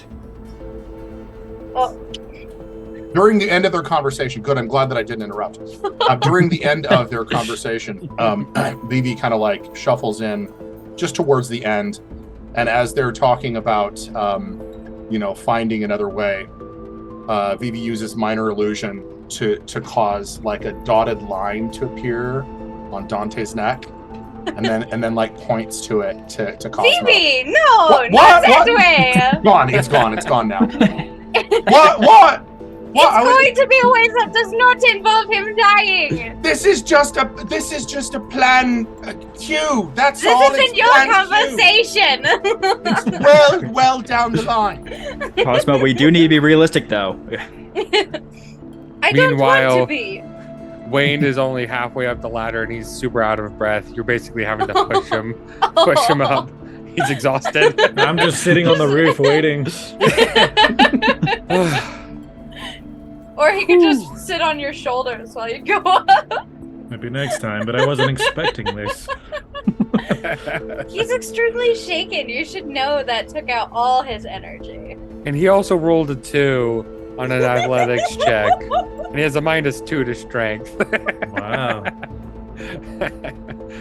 So he's Your arms fell off. yeah, he's like shaking. Whew, I should take a break. I'll be over in a sec. Yeah, you should probably exercise more than your brain sometimes. Mind over matter. Right, until the matter needs it. Until The it matter matters. whatever that means. The matter matters too. But yes, eventually make it up to the roof. right, and once you catch your breath, like the next morning or something, you will show you. Okay, so here is the smile. Fancy little depiction. And then if you look here closely, you can see these little indents. Well, it looks like this is where they stood before they leapt. And then he would point to each rooftop of the 5 buildings that he was able to follow the tracks. And at that point, it looks like that's when they jumped into the gravel roads and, well, not much more he can do past that. Hey, Jeremy, I think you're muted still. Crazy. Sorry. Again, as Artavan is describing that, Vivi is creating a little minor illusion of like a little stick figure like on one roof, and then like a little dotted line leap potential, and then again on the next building. Like all the cartoon planning. Yep. So Gavin, based on my studies and research and random stuff, I am wanting to determine if this appears to be a little bit more magical in nature, or if this is just supreme physical ability kind of a Right, thing. like, could I make that jump? It's very hard to discern just based off of indentations. Based off the indentations, but you do know that there are both spells that can do that, and then there are people who are capable, namely people who are capable of making jumps like that easily, such as Artavan Cosmo. Right, so that's what I was going to say. That's- Like, so like the That's biggest what I've jump, said. the distance, can I Yeah. make that jump? Yes, yeah. I With the didn't know running I start, could make yes. that jump. What's We- your strength at, Cosmo? Mine plus Yeah. 4. Yeah. Yeah, so you can jump pretty far. That's pretty good. Yeah. Sweet. Cool. I can Okay. jump. Okay. Does I'm it not- look more like I'm it not was a very standing wise, jump though. or more like a running jump? Oh, it's definitely running across the rooftops.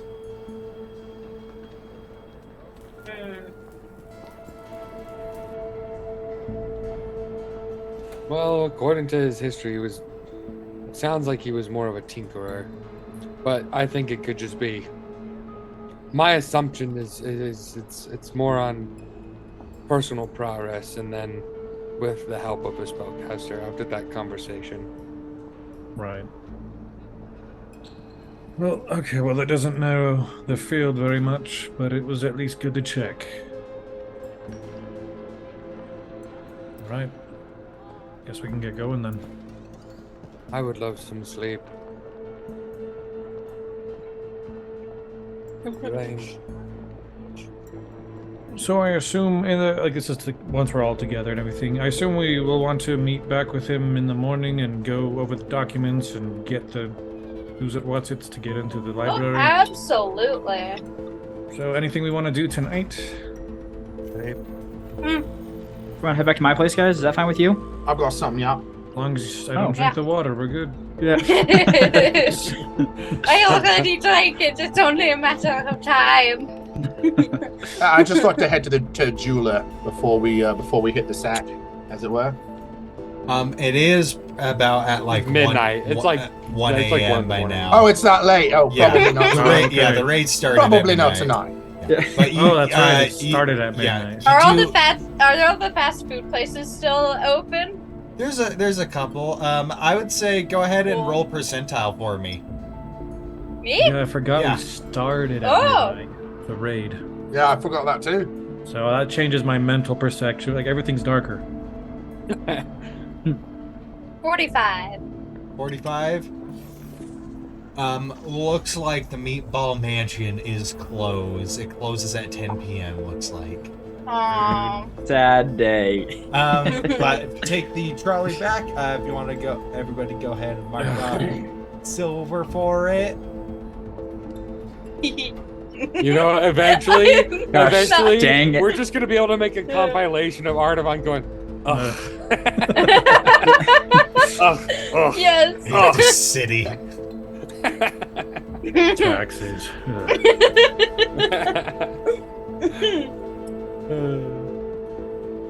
We'll need to have like a side mission of like getting to know like the CEO of the bus company or the trolley company to get a It's on a discount. throne of silver coins. Yeah. Yeah. We've personally made them rich. So, as you, unless you'd like to make any extra stops on your way, it's a fairly straightforward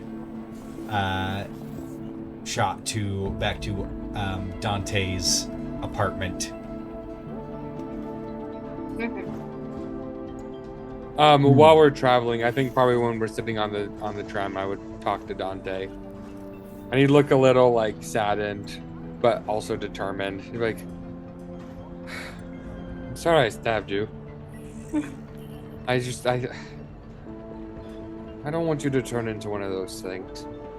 And I thought maybe I could dig it out, but yeah." Wayne, I appreciate you trying, and I hope I appreciate you putting the extra effort of your studies, and please try to do your best on this one. I'm gonna need. I don't usually ask people for favors, but please, help me out with this. If they take you, hell will not be a welcoming place for them. That means a lot. Thank you.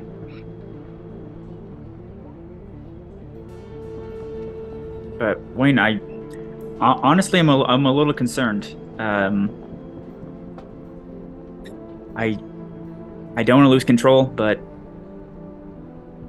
I kind of need some answers from this professor. I don't know what to expect, honestly.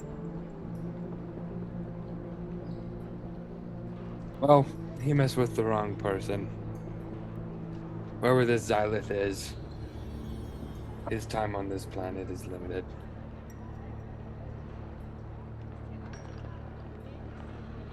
Probably don't see, but Artavan's nodding because he can hear you. Cosmo is looking out the window. At the featureless dark tunnel. Just looking out for any walls. Yep. Your mind being taken is not even an option. I just hope we have enough time.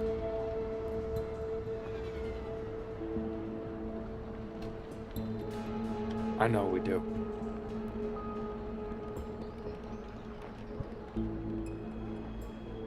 But you're like the most fearless man I know. If they feed on the fear, they chose the wrong target. I do try to be, pretty brave, but these mind flayers, they sound like they're no joke. He would kind of like poke you in the gut a little bit. He's like, you may look like you got a lot of meat on you, but the food they want, they're lacking. Was that a joke? You're catching on, man.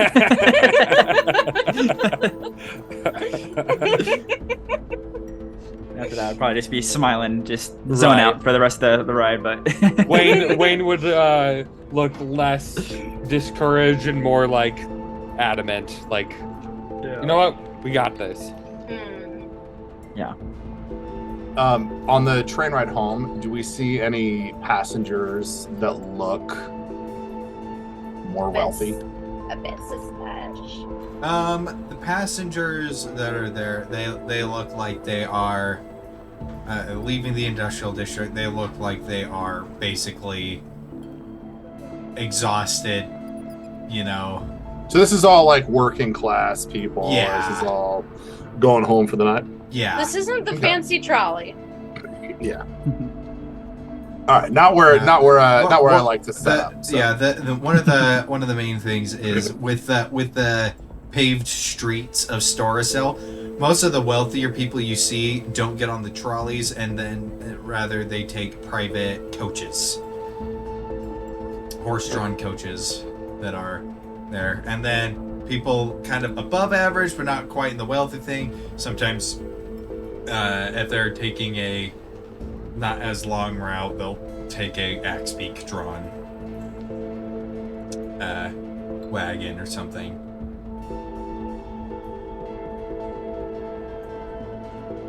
Duly noted. No shenanigans for me on the train then. That's fine. Alright, so unless anybody has anything else, you'll make it back to the apartment safely. And Yes. you can all turn in for a long rest. Thank goodness. Actually, before we go to bed, Cosmo's going to go up to Wayne, and she's gonna be like, "So, I know you probably forgot, but I did kind of confess that I lied to you earlier about the books, and I know this is probably not the best time to be doing this because we're focusing on so many different things, but I saw this and I thought you might like it, so here." And she hands him the book with the vines on it that she had gotten at the store. Yeah, you're given this like ivory colored leather bound journal with the intricate vine pattern imprinted into it. And if you open it up, on the inside is a little geometric nice drawing of Bahamut. It's like, at first he's like, wow, this is so nice. Wow! Did you draw this? Yeah, I did. It's a little shaky because I did it on the trolley ride, but I thought you might like it. It's way better than mine. Look. Well, It's I just did like a it little based on kid yours. sketch. I did it based on yours. Yours was a great inspiration. When I get to my next book, because I mean, sooner or later this one will be filled. Will you draw this again on the next one? Oh, of course. It's like handing a Christian a journal with a drawing of Jesus on the inside. Just, And Wayne absolutely loves it. Yeah. Well, I thank you. saw it and no problem. I just saw it and thought of you, so I thought you'd like it, And then she's just gonna walk away. He's not gonna he's just gonna be like, oh, and then he's just gonna take it and instead of going straight to bed, he's gonna start writing in his new book, doing his notes, and then eventually he's just gonna fall asleep. With the book on his face. And by eventually, I'm talking 2 minutes. He's exhausted. So for sure the book is on his face. Oh yeah, awesome. definitely. That's awesome. Oh my goodness. I think Ardavon's been looking very lost in thought, very focused, lost in thought. He's shaking his head, he's going through a million things in his head right now. He's probably, if he'd grown up in a different circumstance, he'd probably be pretty book smart. He's very good technical. problem solver. Intuitive. Yeah, but he's never had that opportunity. But that's what he's been doing this whole night or morning. So you can all go ahead and mark off a long rest.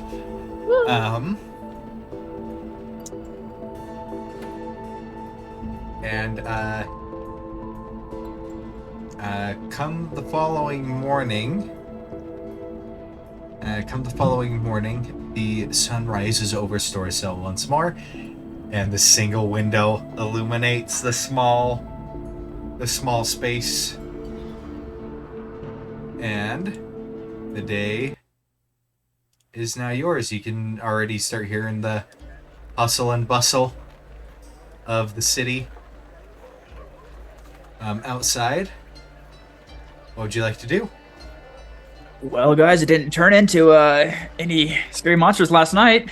Oh no! I forgot not to Insight drink check. his water. I did it again. Oh no! Got a 9. Oh no! Okay. What's that? What's that in the side of your mouth right there? What? What's that right there? And then like he keeps pointing at you, and when you get close, he goes, Oh, Boops me? "Yep." VV. Ah. oh my goodness! Scared me. I thought he really had something like, I don't know, Did you have any more a visions? mustache.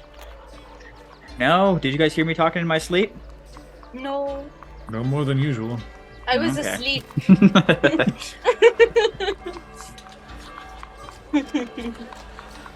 All right. Well, time is of the essence. I think we need to head straight to the academy. All right. Oh, we have to go get the. Or I guess yeah, we have to go. were we meeting with Cromwell first, or We need to get the right permission slip or whatever the paperwork. I Yes, got my silver I- ready.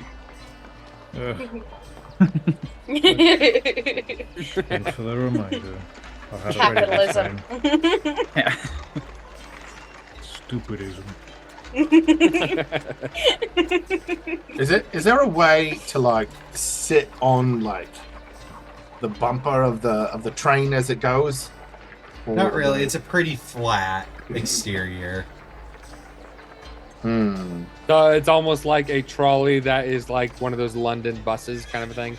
Yeah. Are you able to like prop the window open at all, like a bus or a van kind of a thing, or is it just? We did always establish that completely you could closed see off? out the windows. You can and see, like they were but open. like Yeah, I'm pretty the sure there only- wasn't any glass. Yeah, no, they're all open. They're all open. The only thing that's glass is the front face of it. oh, okay, awesome. The only thing that gets the only person that gets protection is the driver. Well, I could no, see, because like- No that's tadpoles already for been him. Proven wrong. That's exactly where Dante got shot from. Yeah, That is true. Fair. Proof that protection doesn't work every time. Told you to use protection. There's your thumbnail quote right there. I told you to use protection. Protection. More about life lessons in this Oh my D&D campaign, okay? Yeah. Today we're gonna talk about using protection, kids. Happy Father's Day. We'll make sure you never get to celebrate. You happened because of your dad. Yeah. When family planning is more than just magic. Oh man, When two adventurers love each other very much. very much. Are we? Oh, never mind. Never mind. I was like, wait, where's Yvonne? But no, he went to the medical facility.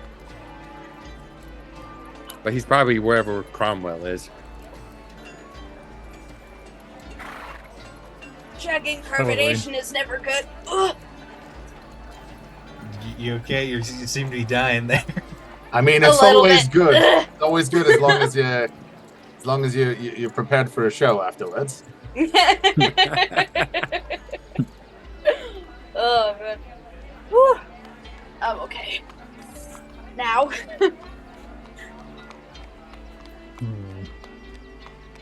Yeah, I think go hop on the train to wherever Cromwell said to meet him. His office is his current office is in that prison, so you just be riding right back. Right. Oh, okay. Came from. And you now have the established credentials to get into it. Nice, nice. Yeah, So- make our way there. Let's So go. as you start making your way there, Making our there way is a downtown. bit of a McAmoy. kind of a strange mix of weather as a salt wind starts to kick in just a little bit, because here on the southern edge of town you're just on the end of it. However, the rain is also starting to kick in, which is giving a pretty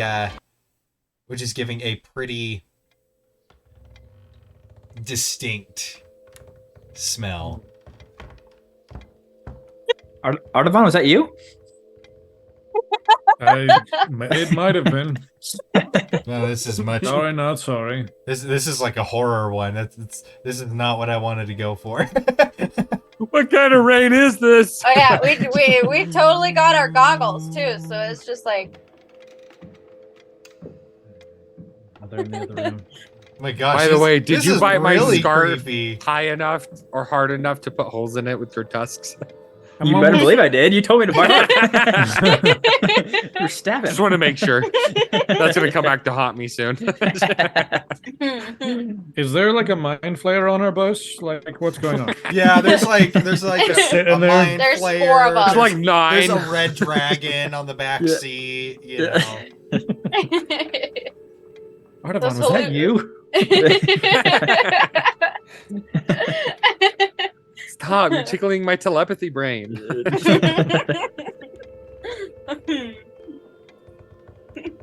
And I feel like over time with these trolley rides, Artavan probably is getting a little closer to the window until like he's like kind of brooding and thinking, but his head is also out the window.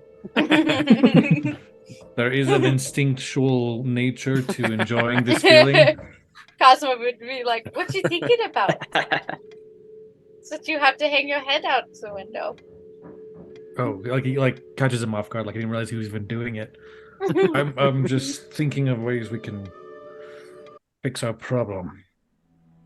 Coming up with ideas, that kind of stuff. Like how I can fight someone who wants to eat my brain. Right. How to fight magic people and intellectual type. I mean, I could, like, if it was Wayne, I could just go and knock him in the head or put a ladder in front of him. But for one of whatever those things are, I don't know. Right. If we are on top of a high tower, Wayne, do you think maybe they wouldn't do well with the ladder either? Their strength might be weak. I mean, it's someone who has that much focus on the brain, I assume so. So maybe we could have the higher ground. But if they are truly intelligent, I mean, they could plan for ways around it. Yeah, I mean, we did just follow the tracks of someone that can leap rooftops. I mean, there's a reason they're using hired muscle instead of doing the deeds themselves. That's true. Okay, we'll think about the ladder tactic another time. But that's what I'm thinking about, if that's what you're wondering. In my experience, I've always, figured out how to beat someone by actually fighting them. Because if you fight them, you learn how they fight, how to get in between their defenses and destroy them, essentially, because of their strengths. Use their strengths against them. Know your enemy. Exactly. I think that is an important part of getting you access to that library. Indeed. There's not much to go on, as they said, but definitely any information whatsoever would really help.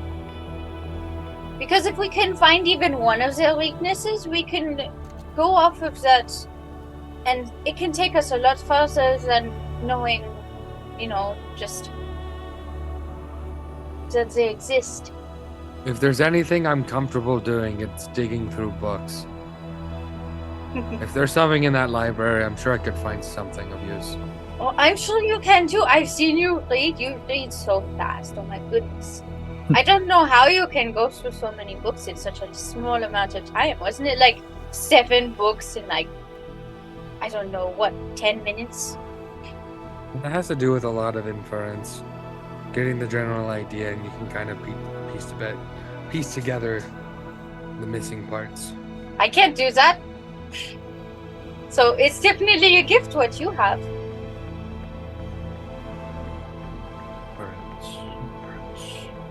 A lot of times I don't know what's going to happen next, so I just keep going. Hey, Vivi. Hmm? Do you... If they like to eat brains, do you have any means to just stop someone in their tracks? Do you know any spells? Because I know you've influenced people's minds before. We Can you could just block our brains! To stop someone in their tracks. Bring out the aluminum foil hats. Well, I suppose if I played Uh, best violin solo ever, that might be enough to make them just stop whatever they're doing. Possible. That's actually not a bad idea. Tinfoil hats. What? I give it about 1 in 20 chance. Just Well, give or not take. necessarily the tinfoil, but if they eat your brains, what if you don't give them access to your brains? Yeah, a plane blocker. You know, like a barrier of sorts. A helmet. Yeah. A Would that bubble. be effective? Or at least delay I Potentially. mean, a It layer of depends. protection? I imagine stuff like that exists somewhere. What about something like this? And Vivi plucks his violin, and onto Dante's head appears this sort of like helmet thing. And now it's an illusion. It's not really there, but if they didn't know any better, maybe we'll slow them down a little bit. Well, I mean, dealing with someone who has telepathy, I mean, I that think level they of would- intelligence, I think they'd be Yeah. able to see through that. We need to Aw. actually find a way to put it inside the mind. And Vivi like waves his hand over, and the helmet just vanishes. We need to make a firewall.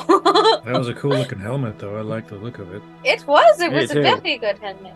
The only problem is it couldn't just be a helmet. I mean, if they were eating it and they had a way to get in close, simply removing the helmet, that wouldn't be much of an obstacle.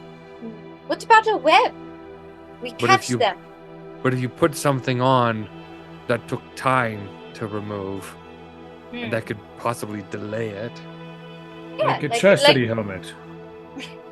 or a sticky web that they have to pull apart. What is that? What's web? Web? what's chastity? I don't know. It's just a weird belt some people were wearing. What? What is that? It was a weird I have belt no that was idea. really hard to remove. Like they had like a key for it. So I'm like, maybe they have one of those for your head. They're really in right now. Only in certain places. Seems like just a bad idea all around. We have the most educational episode we've ever had. These are all canon now, by the way. Yep. Yeah, we Yeah, totally have there's, tinfoil in this universe. Oh, I didn't even jeez. say that in character. I have the chastity belt of protection +1. Wow. Plus 1 to your virginity stat. So, definitely a virgin. But it's also a -3 to charisma. It looks like a diaper. Yeah, I lost the Whitey key, so I tighties. haven't been able to use the bathroom in a long time. It kind of seeps out. Aw. You see this line? We're over here. We start over there.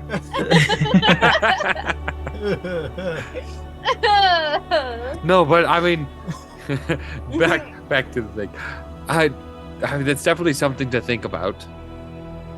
We don't know how they, like, their full powers or what they're capable of, but I mean, thinking of ways not only to take it down, but to also protect oneself.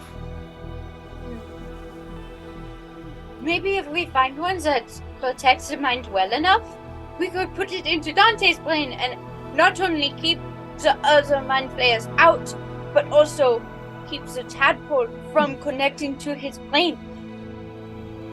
I Never know. like the line of thinking, but I mean, his problems are more internal. The problems which we're talking about is more external. Well, what if we can find a solution for both? Then that would be amazing. I mean, We almost spells did. and curse aren't always one-dimensional. It shouldn't be long before we reach it, and then we can finally be on our way to the academy. And then Right. tackle this whole thing. But let's keep brainstorming. I like this. And I appreciate it. I'm not a very you're here. good tactician outside of actual battle, but you know. One kind of last-ditch effort, something to consider. If all else fails, if we go to Guthric, he's been practicing in necromancy. Worst comes to worst, maybe we could, in essence, starve the larva and then bring Dante back. Put him on ice! It is a thought I had, but it is a pretty. But I dark do thought. not. That is not a first option. No.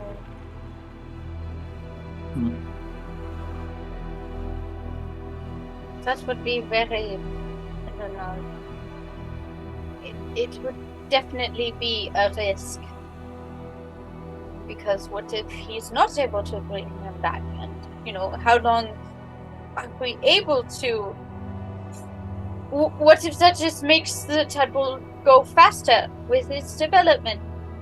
To make up for, you know, the times where just, I don't know.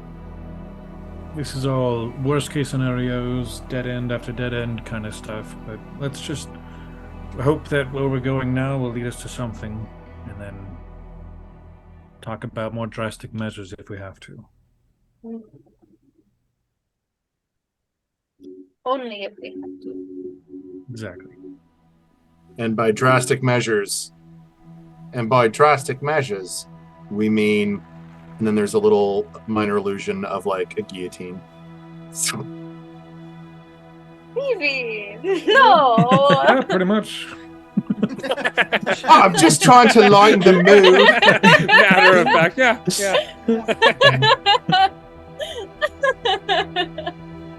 I mean, Cosmo died, Dante, we just gotta kill you and then bring you back. It's all good. I'll probably turn a little pale. I'm like, oh, jeez. If push comes to shove, we just need to, you know. Shove harder. No. With that, No. Wayne would do his little whisper thing to Dante and just say, "It's not gonna happen." I would just nod. See, he agrees. He's nodding.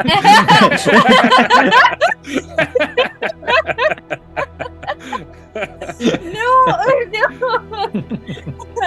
Oh, jeez. I mean, we should definitely keep track of whomever is like the kind of healer that helped me out in this city.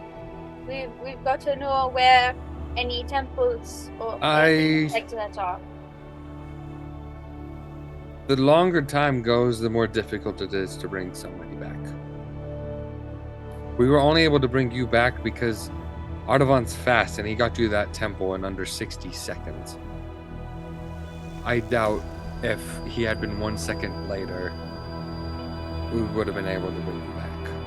But what we've got to do here is we've got to vow with each other that we're going to keep each other safe, that we're going to watch each other's backs, so that if one of us goes down, that there'll be someone there quickly. I vow to keep you all safe. Bahamut is my witness. I will do my best to keep you all safe and alive. I also agree, but I do want you guys to take care of yourselves and make sure that I'm not the reason that's causing harm or putting you in danger. Upon saying that, Princess jumps up on your shoulder and like grabs your face like here and turns you toward her and is like and boobs you. Double booping today. Aw. Thanks, Princess. That's I will do my best to have all your backs and find out whatever is happening to me so I won't endanger any of you. Ravan gives a big nod. I concur. We are, everyone, hands in the center.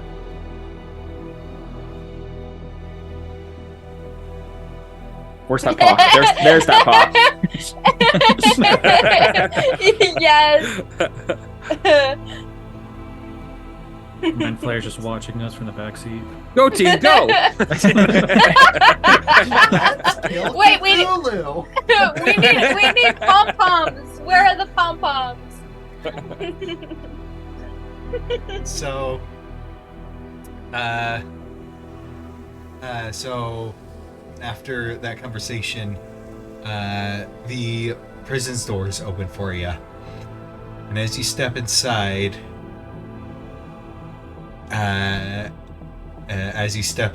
it's mostly empty, and it seems that the office space there seems to be a map of the city with overlapping circles, kind of a thing of where certain people have reported having strange dreams, people have been going missing, things like that, and seeing where the circles overlap to get an estimate. However, it seems in there's only Cromwell and Revelar. And as you enter, they both kind of turn to acknowledge the fact that you enter. There's just like, well, I have a bit of an idea that's been cooking up all night. You wouldn't mind taking a seat? Don't actually take them. It's an expression. What? Dang it! All right. Vivi sits down, like folds his arms.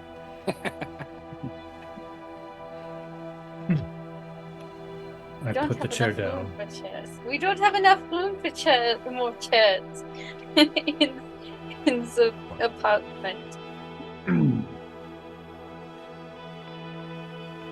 So, we've been up all night discussing possible ways to track it down. Yes, and it seems that getting you onto the academy is going to be a bit more difficult than initially thought, as the process in getting you all inside is going to be a bit longer than initially expected, as there's been a bit of a security threat, certain magical artifacts going missing and such. So, it'll have to be a longer vetting process. So, with that being said, we cooked up something different. And Cromwell kind of cuts in. He's like, Now, just so you're aware, Dante, it's going to be a bit of a choice for you to make, because this is ridiculously dangerous. Were you civilian, I wouldn't even think about it. But seeing as you're a trained individual, it's worth considering. I'm all ears. What do we got? They want you alive. And the rest of us, they couldn't care less if we died in the crossfire in order to get you. and Revelar speaks up, and he adds in, with some of my automatons, we have been looking into surveying machines, and there's certain spells that can locate and track certain objects. So we were thinking we put a tracking spell on an object, and well, you eat said object, and then we use you as bait, let you get captured, and follow the tracking to their hideout. I'm gonna turn instantly to my group and look at them all at like a blank stare and kind of just see like their overall thoughts. I don't like that idea. So what we're gonna do is cut him open and hide inside. Is that what you're getting at? No. The object will be ingested. So in the inevitable reality that they disarm Dante and search him, the object is not removed, so we know exactly where he is. And then when they take him into their secret hideout, then we'll all jump out of him. Is that No. Then we'll No. storm it from the outside, bringing in any equipment that Dante may need for the ensuing conflict. I love how he's just taking Vivian. Just Hmm. without a second thought. It's I redirecting. don't that love the energy. idea. No, I mean, isn't that it's- kind of suspicious to just walk up and be taken? Well, that's why, and Revelar kind of cuts in. Well, that's why we'll have, some decoy equipment. Let's say you go out and we can pay for this. Let's say you by yourself head out to the blacksmith. Get yourself a shiny new sword and shield. Maybe a new set of armor. Possibly, and then but you decide to do it on your own, then, when you somehow caught off guard, you fight back a little, rough them up. But they'll probably send the last remaining head of the triad after you. And you let him take you. They'll disarm you, take your weapons, your armor. And then, when we storm the base, we'll have your actual equipment with us. Like the cleaver you got there, your reliable shield and your current armor. Or he could just say he got the message from the Mind Flayer and says he wants to be the messenger. It doesn't quite work like that because That's the person we're after. it's a person we're after, as well as the tadpole and Dante are two completely separate beings. It doesn't take control of Dante's mind. It literally eats the brain as food and then grows to replace it.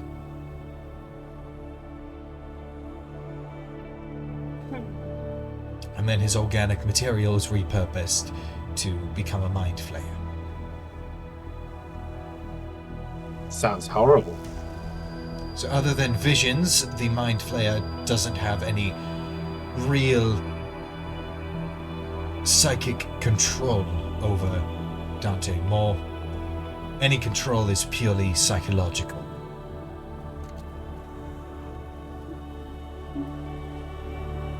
Logically, your plan makes sense. I can understand why it could be done, but I don't know why It makes sense, but it doesn't... Why do I feel like this? Don't like it. Have you thought of any other options that are viable in this situation that we could discuss as well? Not that doesn't cost us valuable time. There's still the option of seeking out Guthric, and there is the fact getting you all into the academy. However, those avenues take time that we don't know if we have or not. How long would it be for the academy route, do you think, to gain permission? Bare minimum, a week or so.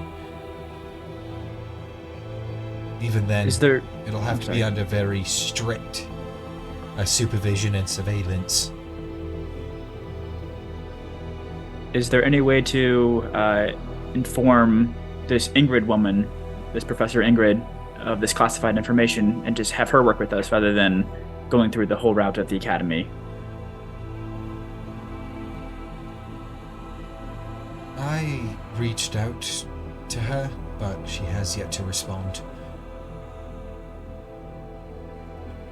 But that is a possibility, yes. The one thing we're lacking is time. And information.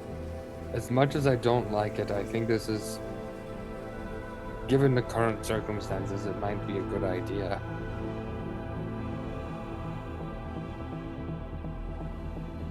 Is there a way to get me in there with him?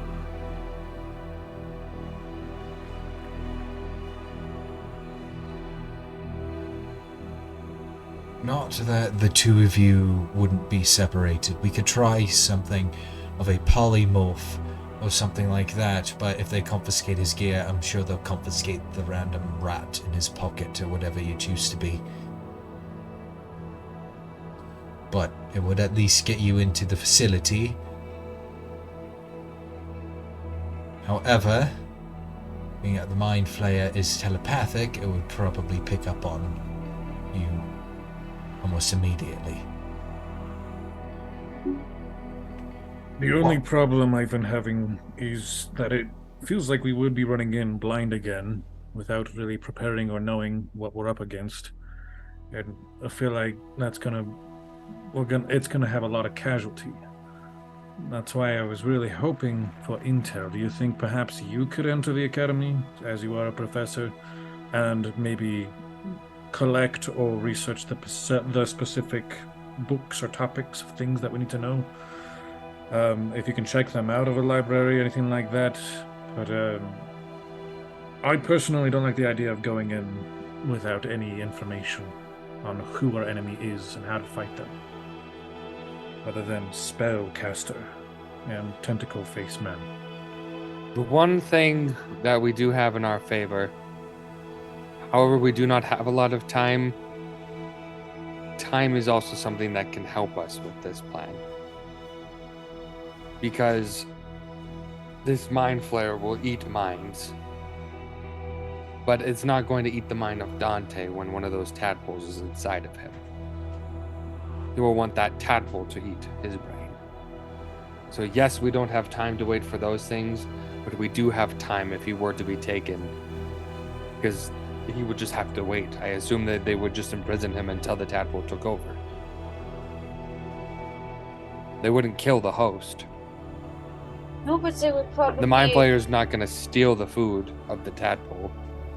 Otherwise, why abduct him in the first place? How reliable is this tracker you had in mind? It works up to about 20 miles. 20 miles out, and it'll last for at most 2 days if we put a lot of charge into it. However, I recommend that we don't be far behind. Our plan consisted of, after Dante get taken, we follow along maybe 2-3 blocks behind at all times. And as soon as we figure out the location, every building in Storasil is documented and has blueprints. We figure out where the base is, we go, we get the layout of the building, any documents that, any blueprints, entrances, exits, possible vantage points, and we also have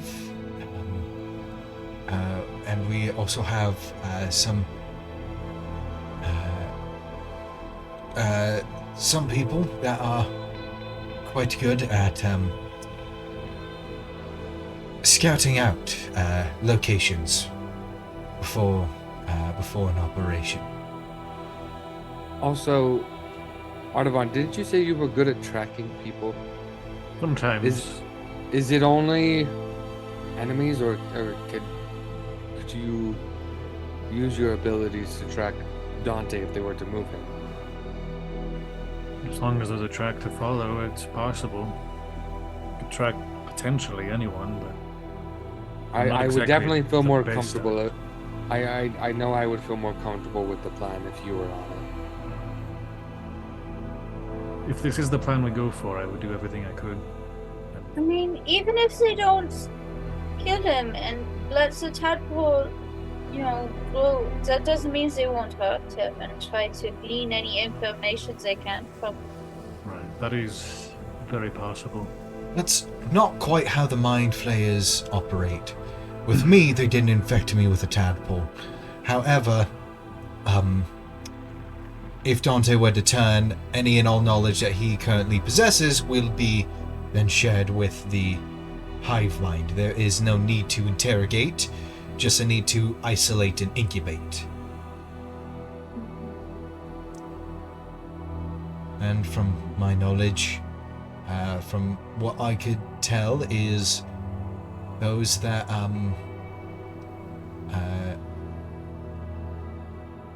the other victims that seem to be infected are kept in isolation, left alone, but given enough nutrients to survive. And they didn't seem all that damaged, as I guess perhaps the organic material that's used to make the mind flayer is better the healthier it is. Reveler, have you tried this before? And then I'll be like pointing to like the map showing like the circles of like people having like visions, dreams, and people missing. Like, have you? Is this the first time you've tried this tactic? When it comes to catching a mind flayer, yes. However, there's probably be the second time I've done something like this. First time, well, managed to recover the person that we used as bait safely. Was with was actually out at sea. Was a roaming band of pirates that wanted to collect a bounty. Wanted to collect some ransom on a high value target.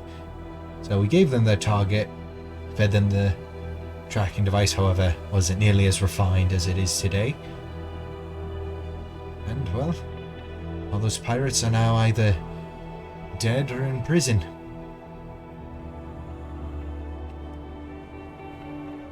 Talked of a lot of plans, but all of the other plans, time is against us. The more I think about it, the more I think this might be our best shot. It's the one plan so far that we've mentioned that time is in our favor. And of course, us two and any available guard at my disposal will be joining in the fray. Believe me, we wouldn't be leaving you to fight one of those things on your own. I'm currently working on something, anything really, to fight against it. Psionics, keep it in place, or prevent it from, taking full advantage of its abilities. But I mean, ultimately, Dante, what do you think? I have my concerns, of course. I'm honestly concerned that things are going to go south and you guys are going to have to rush in to save me and we won't have enough resources to fight the enemy, and you guys might put your guys self in harm's way, honestly, is what I'm thinking. And it's a suicide mission, so...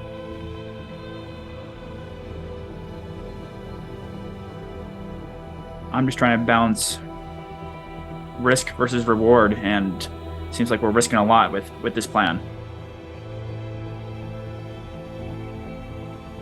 All just to save me,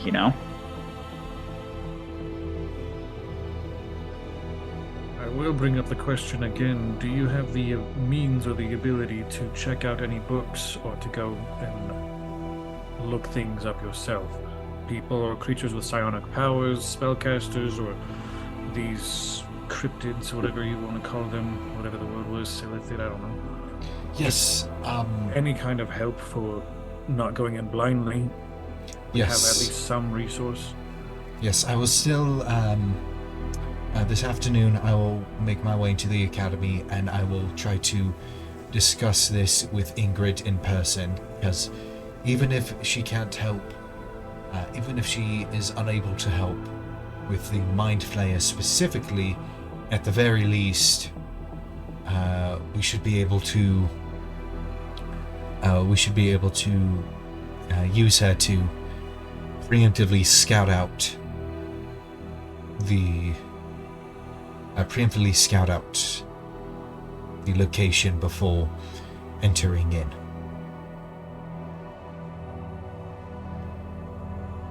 Anything we Revlife. can get. Yeah, Revla, if we can speak with Ingrid as well. I know we've asked before, but I'm not trying to be rude, but we would really appreciate if we could speak with her, just so we can have this conversation, firsthand rather than through you. I'll see what I can do.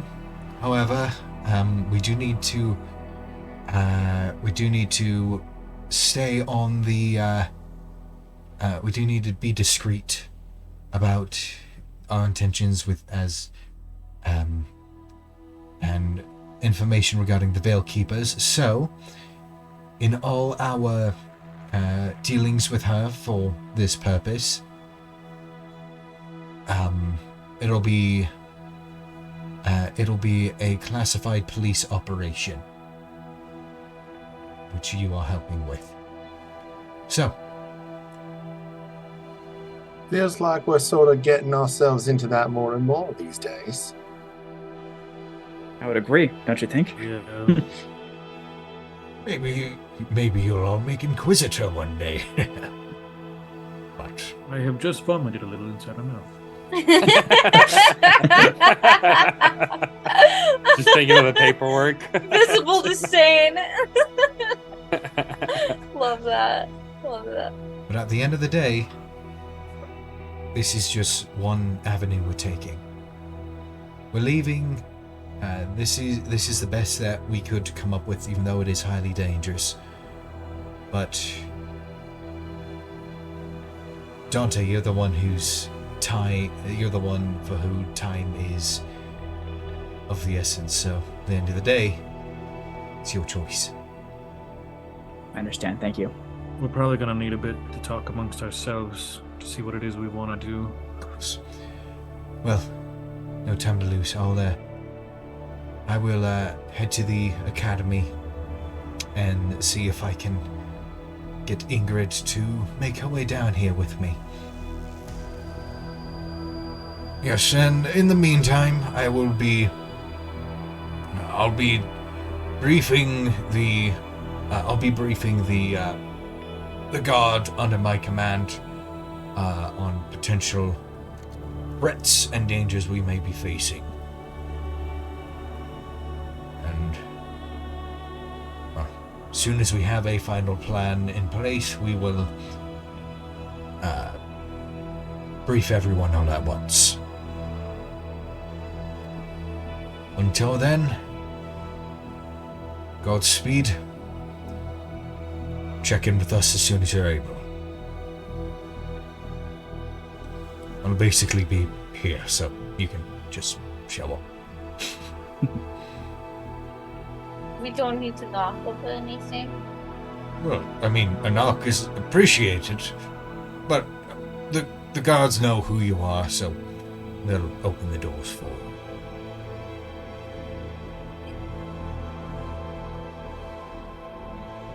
Thank you. Of course. And Cromwell is going to stand up and head towards his office, gently close the door behind him as Revelar is going to give you all a nod and head out the door. And with the clock ticking and a irreversible death slowly coming towards one of your own. It's just making me think of the water planet in Interstellar, and that's stressing me out. That's where we're gonna end it. Oh! We need to find ourselves a time mage. Someone that can Yeah. Monomancy. Stop it! Just go, stop it! And then go back. Well, you've got a backup character, right, Eric? Not yet. This is plan A and plan C. So, So, before next episode, just have that in your pocket. You never know. Ooh. All right. This next episode. Are we doing this? No, we already did it. It failed. Dante's dead. All right. So We rolled some percentiles. Oh, he darn. internally combusted. Xylith, no swiping. So thank you all so much for tuning into this episode. Once again, thank you to our sponsor, We Geek Together. And then hopefully by the time our next episode rolls around, we'll have our website up and running, so you'll be able to go and check all of that stuff out. And once again, this episode is pre-recorded, so it'll be airing on Father's Day. So happy Father's Day to everybody who wants Happy to Father's Day. tune Father's in Day. to that. Watch this episode with your dad. We get this episode has been full of very educational things Yes. for your fathers. So, Absolutely. Oh my gosh. but yeah. Other than that, thank you all so much for tuning in, and you all have a great rest of your day, and we will see you all later. Bye bye.